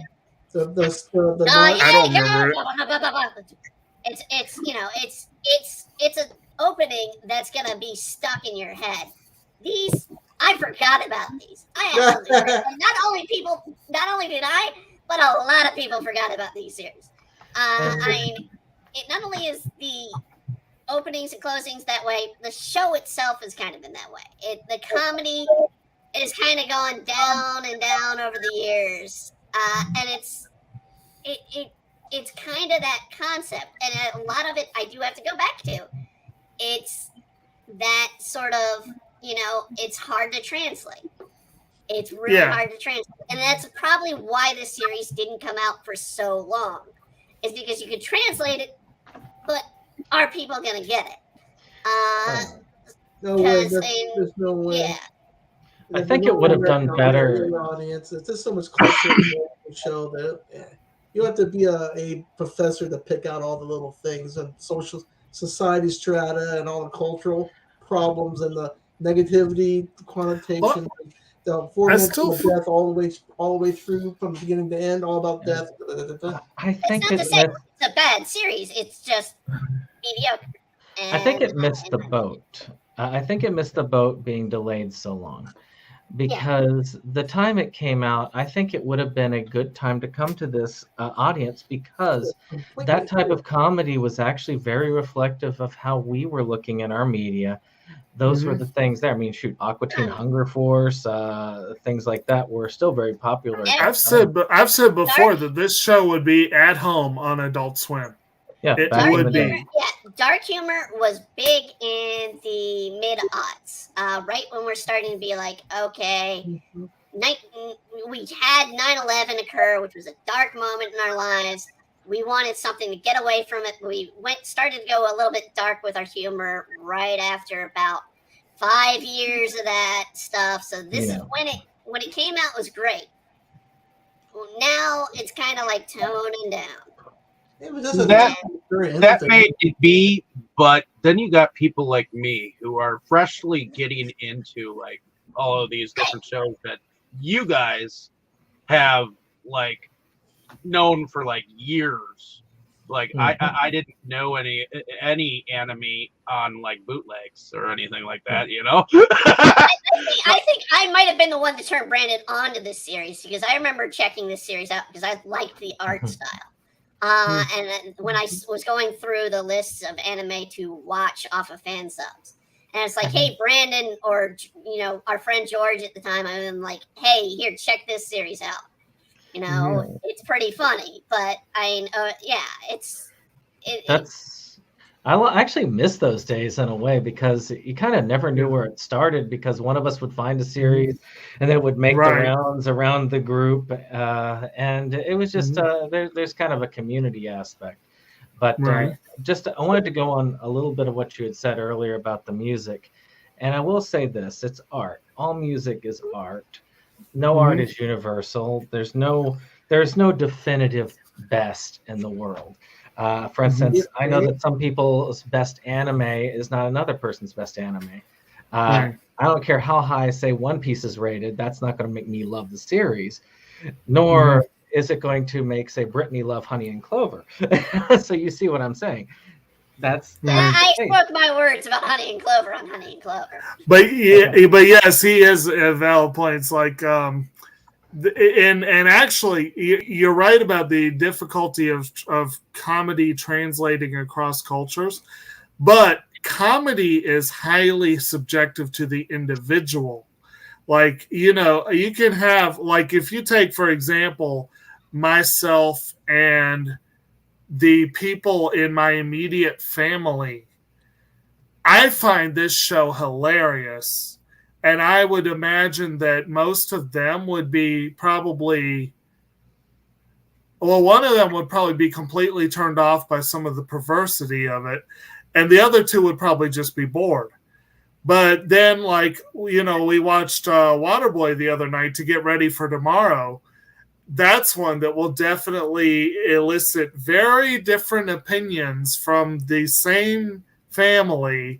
But it's technically American humor that Americans should be able to get easily.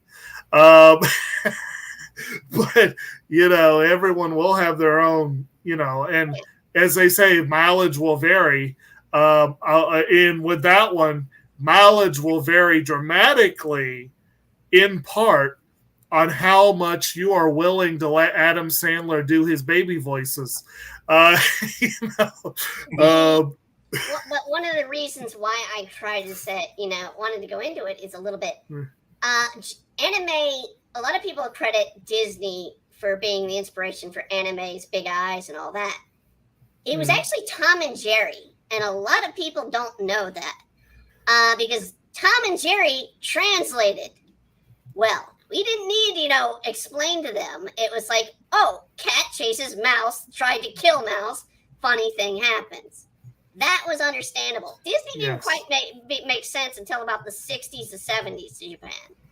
So it was actually stuff like Tom and Jerry. So if you wanted to look back, what caused Japan is sort of open up Mhm. to anime and their styles. It's early stuff like Tom and Jerry, Bugs Bunny Mhm. cartoons, stuff that would translate better internationally, Mhm. and humor. Slapstick, pretty much. Oh yeah, yeah. It definitely makes sense, and again, there is stuff in here that is fully universal. Yeah. I mean, like I said, I really do think there is a lot of the super exaggerated characters. Some of them were exaggerations on Japanese phenomena that may not translate as well. But some of them, like the stalker girl or the psychotically optimistic girl or the psychotically control freak. If you watch enough anime or horror, I'll even say horror, you probably got most of those references. Right. Yeah. I like that one scene where they had the stalker girl stalk the teacher or the sensei. They had another guy. The stalker's boyfriend. Her ex-boyfriend is following her. They had somebody else stalking him. That was great. The stalker line. About all these people following each other, stalking each other. After like the Pied Piper of Hamelin. Last one on the line was a policeman trying to find out what the hell was going on. Right. And actually, I think wasn't it? I think it was Chie and someone else someone made that comment of he's like the Pied Piper, and then I think Chie is like, I hope he just leads them all out of town. Let's get rid of them. But yeah. Does any series or movie really have to be understood 100% to be funny or to be enjoyable? I mean, think about that. Right. I mean, not entirely. I guess what not, percentage? but sometimes I wonder at some of the things that people laugh at. I think that when you get to a point where it's like 40% or less that you understand, it starts to get a little bit less into that category. But when you're starting to get 50% or above, usually you can get some enjoyment out of it. I can think of plenty of things that I still don't get why people like. I still don't understand why Jackass is so hilarious to people. Right. and again, I don't understand that. Getting kicked in the balls will always be funny. It's because people like watching other people suffer. There you go. And of course, Tom and Jerry's a good example. I hate Tom and Jerry, so I can understand. Yeah. What's that, Dave? I didn't find it funny, but I found them entertaining to a point. I have actually not watched any Jackass except for Bad Grandpa, and that was actually pretty funny. But I say that, and I've only watched about 5 minutes of the TV show. I have not watched any of it. I found it, just boring as hell. I will say that Bad Grandpa is a good example of that. I would say I understood about 50% of the humor of Bad Grandpa and still got enjoyment out of that movie. So that's a good example of something where I didn't quite understand it. And that's an American movie. That's supposed to appeal to me as a demographic, and I'm still going, Right. I guess it's like Hot Dog the movie. Well, and it's also, but that's the other thing is you could say it's generational, but it was produced by people specifically for my generation or around that. So again, there's nothing there. I was trying to prepare for this year's Versus Awards today. So one of my brothers and I, we sat down and watched a movie that Brandon had recommended to us, E.T. and the Hooker Go to Space, and I think I probably understood about. You heard the name. I probably saw about 2%. I probably understood about 5% of the appeal to that movie. It's all in the name. That's the only reason. E.T. and the Hooker Go to Space. Yes. Jesus Christ! Where do you people find these movies? I have no idea. Where do you find the actors for these movies? From the bottom of every single garbage can out there, from every dark alley, there's something left over. Director. All the little tapes that aren't found, slithered around on the ground for many years and dug up and stuck and stitched together like a footage film. Though, Brittany, to bring it back to a point, Brandon and I were going to do something, and we somehow shelved it, never came back to it. We need to do those best of anime themes videos we were talking about. You know, we need to do that. That'd be fun. It's just so hard to do it. I know. We probably, I'd yeah, be happy to join in on we it. wouldn't be able to show anything, which sucks. But you know, Hey, there's links to those below. Listen to them on the links. We can't do anything about them here. I know. It's so annoying. It's like I like the videos where you can actually get snippets. But anyway, we wanted to be able to stay up. Yeah. But okay, so I guess that being said, let's do favorites, I guess. We'll start. Well, I guess we'll start with you, Roger. Favorite character and or scene and or moment. Well, it's kind of hard to try to pick out one. There's a couple that's really good. I kind of like the one where they're comparing what you have and what your really status is really is. You shouldn't have this stuff, and therefore this is what you deserve to have. A minimalist kind of thing. That really stuck in my brain a lot. Even though there's a lot of in this anime, there's so much that stuck in my brain. But that, if I had to choose one, was that when the Kyrie was the sensei was talking about the what you have is too much. What your social standing dictates. Therefore, you should lose all this stuff instead. And then the Kyrie comes up and says, "Yes, I agree with this completely."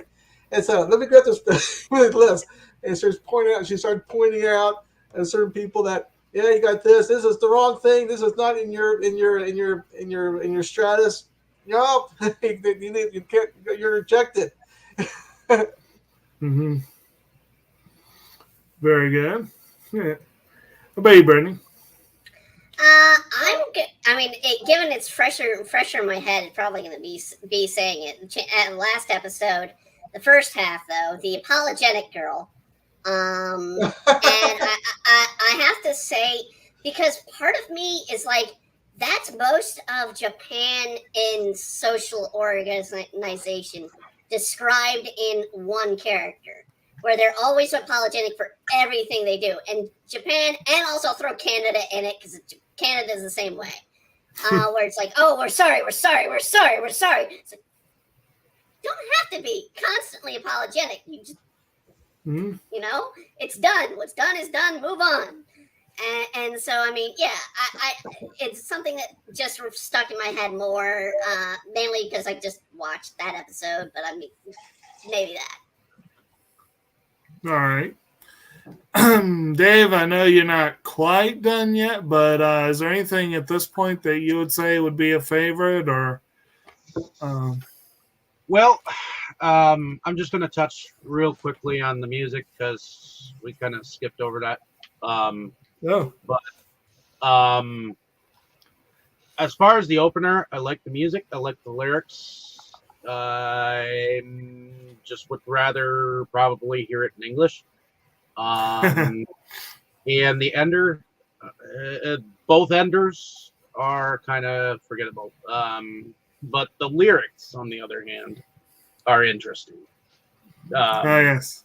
Per se. And I would say that they are mediocre at best, from what I've heard of endings and openers that I tend to skip over. So, but anyways, favorite moments. Anytime that Zetsubou-Sensei ended up trying to kill himself.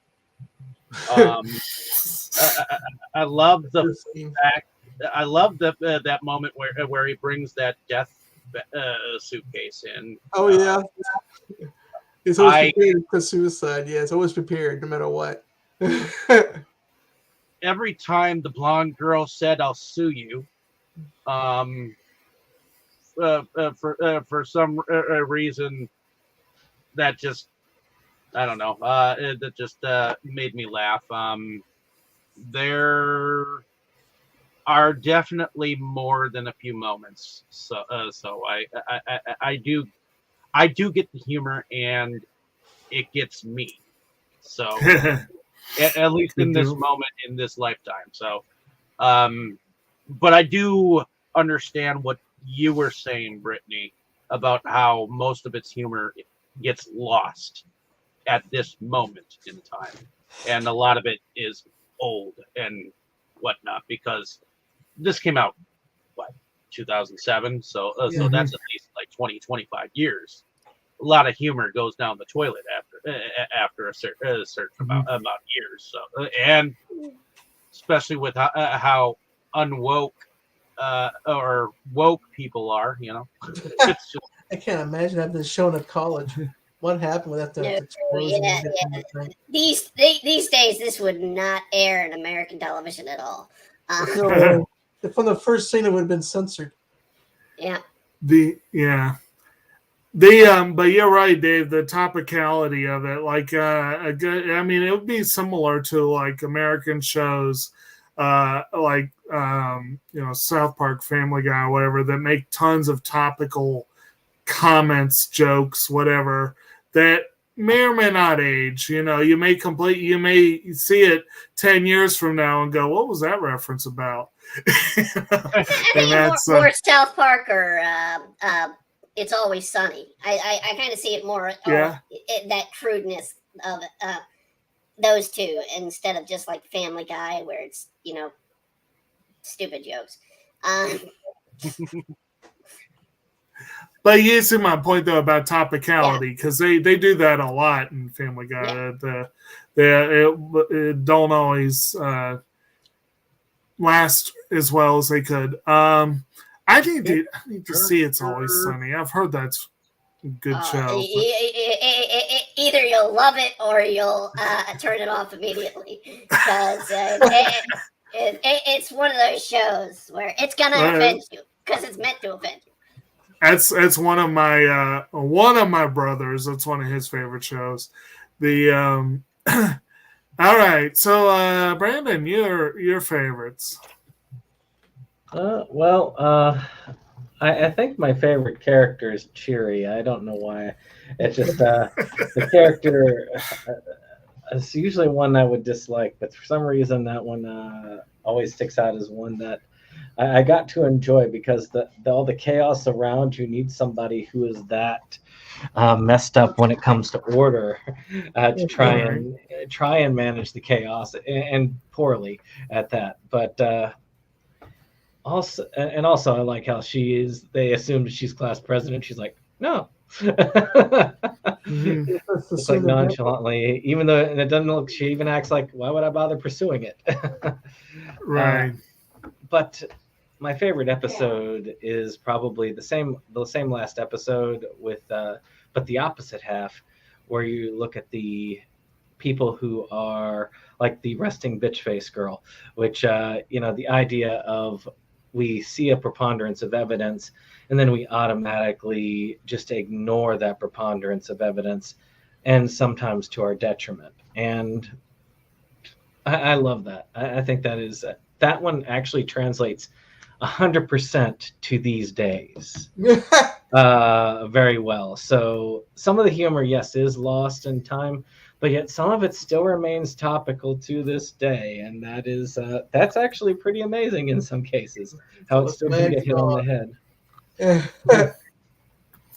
Right. So for me, I'm not 100% sure. I would say Nozomu himself might be my favorite character in this series, although I really do like Kafka. And I like Jerry as well. But a lot of them are fun. But Nozomu is kind of probably the... he'd probably be the top one. There's a lot of moments. Again, that opening, that introduction where the two of them meet, and then later when she names him Pink Manager and keeps offering him money, and like it becomes a running gag of her making her daily payments or whatever, and it's just I found that amusing. But that the possibility exists, or it could happen followed with the reaction of the other teacher. I'm really worried about this one student. That might be my single favorite moment, that bit there. And again, I do love the scene in the hot spring where you get to see all the girls without their toxins. I don't know what it is. I like alternate reality takes on characters, and that's kind of what that is, basically. So I just found, and then the whole thing of, oh, he without his toxins, there's nothing left. That was just a great moment there. So like I said, there's a lot of really great moments. I have trouble picking favorites, and then again, I'll come back to it. The end sequence between the music and the visuals is just, I think, a phenomenal ending sequence. So I will stick with that. So I guess that about does it. Anyone have any further thoughts on this? Yeah, be sure to watch it twice. Yeah, probably. I think with frequent rewatches of the series, you get more and more. Right. It kind of like has that Easter egg effect. But again, Yeah. only if the humor applies to you, because if it doesn't apply to you, it won't do anything. That's how all Make comedy make is. it numb like me. I'm looking forward to seeing what the second season. Comfortably of- numb. I'll go ahead and ask, particularly Brandon, because I know you're a big fan of dubs. And what do y'all think this is one that would have been well served by a dub or No no? way, Jose. No. No. Yeah. Impossible. Yeah. No. I think it could, because if you had brought Excel Saga to me and asked me before it was dubbed if this was if this could function as a dub, I just said no. There's no way they could move that fast and convey that much energy so quickly. I think as a dub, this could work, and I understand with a lot of it being the Japanese humor. I think that they could, I mean, if they were given leeway to help do a little bit of a change. maybe if they did something like Ghost Stories. Yeah, if they altered the dub, but then you're facing, either you do it great with like Ghost Stories, which because Brandon, you've seen the original Ghost Stories, it is not good. That show sucked. It's horrible. But That was very humorous. Yeah. That was basically one where they said, you know what, this kind of sucks. Let's throw it out the window and start over. if you do a bad dub on something like this, you're probably going to get lambasted. And Yeah. so It would have to be it's done probably right. better they didn't Lost. do it. There'd be so much lost. I mean, this is not nothing close to being like Ghost Story, Ghost Stories where there was no story in the beginning with. There's just too much sandwich material and too much bread in it, and just so I much. think. Oh my See, god! and this is why I think that it could work, because there's so much material that most of it's being lost anyway. So, which is one of the things that we've been trying to make as a point. So, since most of it's being lost anyway, if we can reclaim, if you can get, again, it would have to be carefully done. It would have to be treated with care. But if it was done right, yes, it has a good shot of landing on its head and failing. But if it was done right, it could be, it could be incredible. If it Well, was it'd done be right. a accomplishment, if I may say so. It would be, But, yeah. Do but all it does that. take a, Do it would all take a lot of that. work. All that And- panorama and make it happen in English. Only the British could do it. I guess.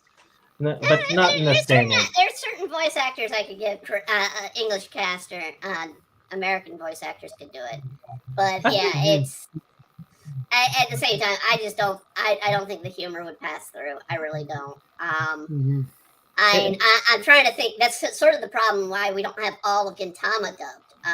And Gintama's always up at the top of the comedy anime.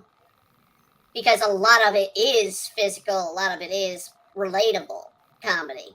But at the same time, it's that fast tone, moving joke and that this series has, and the dub would just kill people. If they had to do 100 and some episodes like Gintama. Well, Gintama is too many episodes to keep up with. And this show is what, 3 seasons plus OVA. So how many episodes are we talking? Well, 75. About 40 episodes. No, not 40. that many. 40. Still, I mean, Yeah. you're talking Excel Saga. Excel Saga is 12 episodes. 13. Yeah. And the second season is 13. I was gonna say Excel Saga went like 20 some, didn't it? No, I think it only went 13. Yep. 26. 26. Yeah. Okay, I stand corrected. The 25th episode. 25 episodes plus one that never made it to air. Let's put it that way. Yeah. Because you always have to count that last one is unairable on television. Well, yeah, that last one definitely was unbearable. Talk about series that don't hold up well today. You had some amazing talent there dubbing that could handle it, and I don't know. I mean, I'd have to talk to Jessica if she would be able to dub anything like that again. I doubt so. And that was the voice of Excel, and it's like, good Lord, breathe, woman. Right. Like, but I mean, yeah, you'd get those moments in this one, and I don't think a dub would be easy done. It'd kill a lot of actors. I mean, you've got to be able to do what are they? Like Peter Piper picked a peck of pickled peppers. You got to be able to do that over and over again to get sort of the emotion and fat speed some of these are. I'm forgetting what they're. I think it was more possible back at the time it was released. I think if it was something that had been picked up really quickly when it first started to air and was brought on to Adult Swim, they probably had more success here then at that point. Yeah, I think that would have. I think that would have translated. I know the humor would have translated very well back in those days. Yeah, of course, not all of it, but I can tell you most anime comedies, especially the ones that used a lot of that plays on speech for humor. Matter of fact, I can tell you there are very few, if any, that the plays on speech ever made it across a dub or ever was able to really be appreciated. We'll use another one that's translated that you kind of brought in, Brandon, that currently is being translated, that I never thought would come translated, and that was Komi. When I was, because I was a manga reader of Komi, still am, when they brought that series to an anime, I was like, okay, it's only going to be Everett and sub, because most of that, a lot of that is Komi's writing, and you have to be able to read her writing in that series. And Netflix did a dub. They have a dub of it. Dub is excellent in that series. Y'all may disagree, but I say, to me, they did an excellent job. And the narrator is great in that. I have to get back to watching it. It's been a while. I've been going on and off with other newer stuff also. So I mean, but yeah, I mean, it's a lot of words in that one, but it's not humor because Komi in the manga it's a little bit of humor, but a lot of it is her conversations with the world, because that's the way she interacts with the world is through writing, because she can't, as the title says, she can't communicate. So yeah. Well, Komi is a good example of something that you would look at on the surface as people would pick fault at this and say, well, this is ableist, and they would automatically put it down, but that's not how it's being treated. And I think that there are things that can get by this if you can make it genuine and connect with the people and the audience that it's for. This is just one that needs to find its audience, and hopefully we'll get all the rest of the series. For those of us who do still love dark humor, actually at times like this, I still love dark humor. I mean, I wouldn't love It's Always Sunny if I didn't love dark humor. Okay, I just feel like the suicide thing with Japan gets a little too close these days. It's a touchy subject. Yeah, and suicide rates are high at this moment. So yeah. Well, these are dark times in general. And I mean, suicide rates are getting high here in the U.S. as well. So I mean, that's yeah. They've been high here last couple of years, but I will say that looking at how things are, you never know. In a few years, it may very well be we may well have another resurgence of a time where people are craving that extremely dark, edgy humor again. I'd say within the next See, 5 to 10 years. if it's less popular now, it's just because people just are inundated with it. Yeah. Well, it's in the middle of it. I mean, that's Yeah. the thing. We're in the middle of the dark part. We Yeah. don't need dark humor. It's already dark. Yeah. Any light and catchy humor, and that's why I think Slice of Life is doing a little bit better. That's why I think like Spy and Family. Spy Family is doing well. Yeah, that's doing well because it's got humor, but it's also got a very sweet tone that comes with it, and that's the humor's going to get a bit dark in the next episode. I hate to spoil people. When you meet the brother-in-law, let's just talk about some SS references there. Well, I mean, again, it's got it really reflects more East and West Germany feel anyway. Well, it is East and West Germany. It's the reflection. Yeah. But again, I mean, and it's not without people who tried to tear it down. But that's how anything is. Any series is. Well, so, I think that regardless of the situation of what's going on in the world today or tomorrow, this is an anime that people should watch anyways. Yeah. It's a great show. I mean, if how many times you guys see the Earth has to be defended against some sort of strange dictator, or how many isekais can we find out? I mean, this show is just such out of the norm that it's like a swift kick in the ass. It just. I compared this to harem. This is by far better than most harem anime out there, in my opinion. And it's better than most isekai. So if you're sick and tired of freaking isekai, watch this show.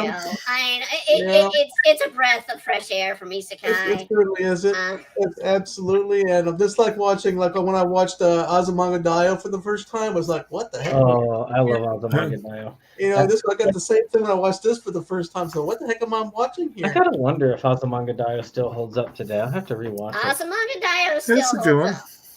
A lot of people still put that up high on the comedy list. This one, I only found one site that still listed this series in the top 20 of comedy from people. Most people, I mean, it's almost always Gintama on the top for a lot of people. I don't know why Gintama still survives. Maybe it's the damn literal toilet humor in Gintama. I love it, but I mean, I don't know why it's usually at the top of people's lists. Maybe you're right. Maybe it's that 10% of humor that gets across people's heads that throws it in. I mean, when you have an episode literally about wiping your ass with sandpaper, I mean, it's Of course, the mistake one of the biggest mistakes they made in releasing Gintama was overhyping the movie, which is not comedic hardly at all. No. Well, the live action movie, if you want a good live action animated anime, the anime movie sucks. The live action one, perfect. Watch that. That if you want to, see a good anime to live action, that is one of the good ones.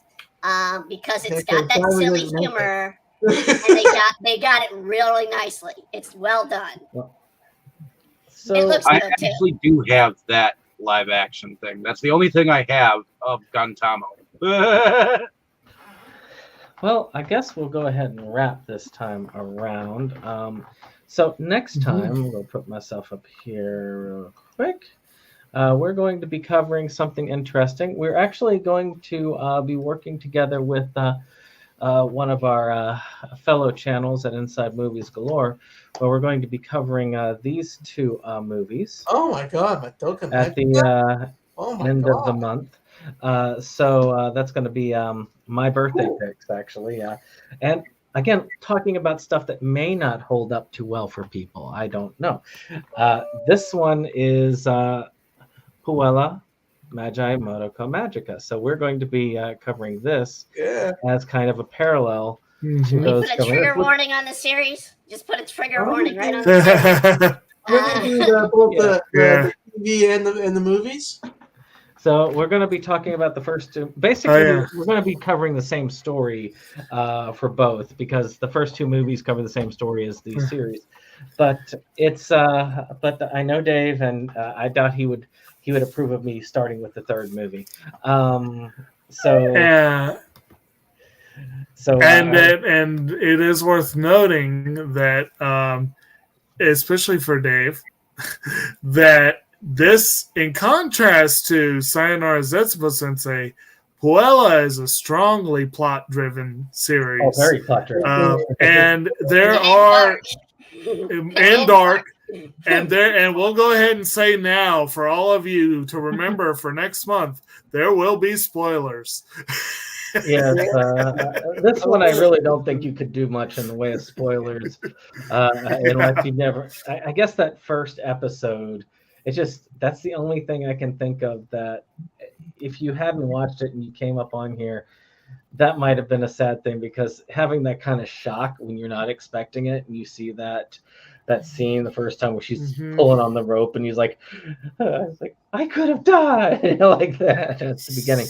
That just that not only set the tone, but it also left a nice shock for those who did not know what was coming. So well, I'll definitely remember that first episode, the back and forth between the girl and the dude. Oh yeah. This one is going to I would say that if you want to watch the episodes, I'd say you watch it as we're watching it, and then come back and join us for the discussion, because there is a twist that this one has that I don't want to ruin for people who haven't seen it. Actually, most people here have seen it except for maybe Dave, right? Yeah. I think it's like number 12 of my top 25 anime. And it's a Mo dark. A lot of people rank it pretty high, especially to this day, because of it. It's a surreal movie, movie compilation that makes your head spin. Because when I remember seeing it in the advertisements. Oh, it's gonna be a cute little girl show, magic girl show. And what's the first episode? No, it's not. Then we need to follow it up with Happy Sugar. I don't know what I'm looking at. Oh, yeah. Yeah. Because that's another really happy-go-lucky show about girls. Very happy one. But so like I said, I think Dave, you haven't seen that series yet, have you? This is big stuff. This is a big one with that. Yeah. So I think it'll be interesting for you. But yes. So enjoy our discussion next time as we talk about another spectacular, light, and happy magical girl series. Enjoy your happiness while you have it. Indeed. I can't wait to see this again. But before I go out, let me go ahead and do a couple shout outs here. Of course, if y'all know Jake, my co-host. We've been kind of off and on lately, but schedules and all that, it's just been hectic. But we are going to get some stuff together, and we're going to keep moving.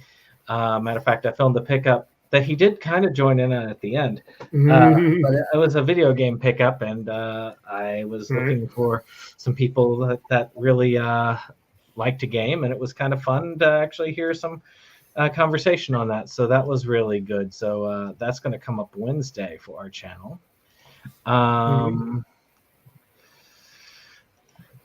And I think that I just lost myself.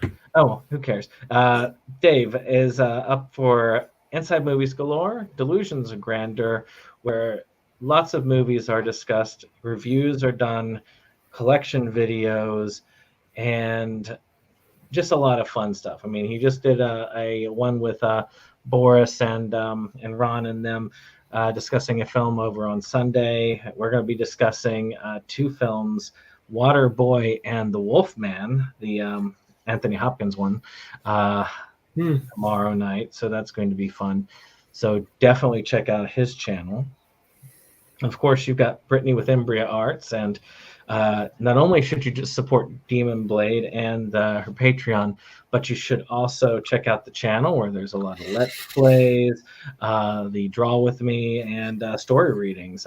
What am I missing? What am I missing? No, you got it. Pretty much that. So I mean, yeah. Then, of course, Roger, who runs Animazing, which is a great Facebook community. We all get together and we put aside our outside world struggles as we all enjoy the love of anime and collecting for anime together, which I think is great. I think if we all could just drop the cares of the world and enjoy the things we enjoy together, we'd have a better place as we go.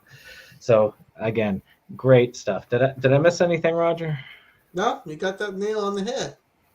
So, of course, if you like this and want to see more of this, we've got plenty more. This is episode 22. We've got 21 previous episodes, along with various other things on the channel. So, of course, hit that like button, share, and subscribe if you want to see more content.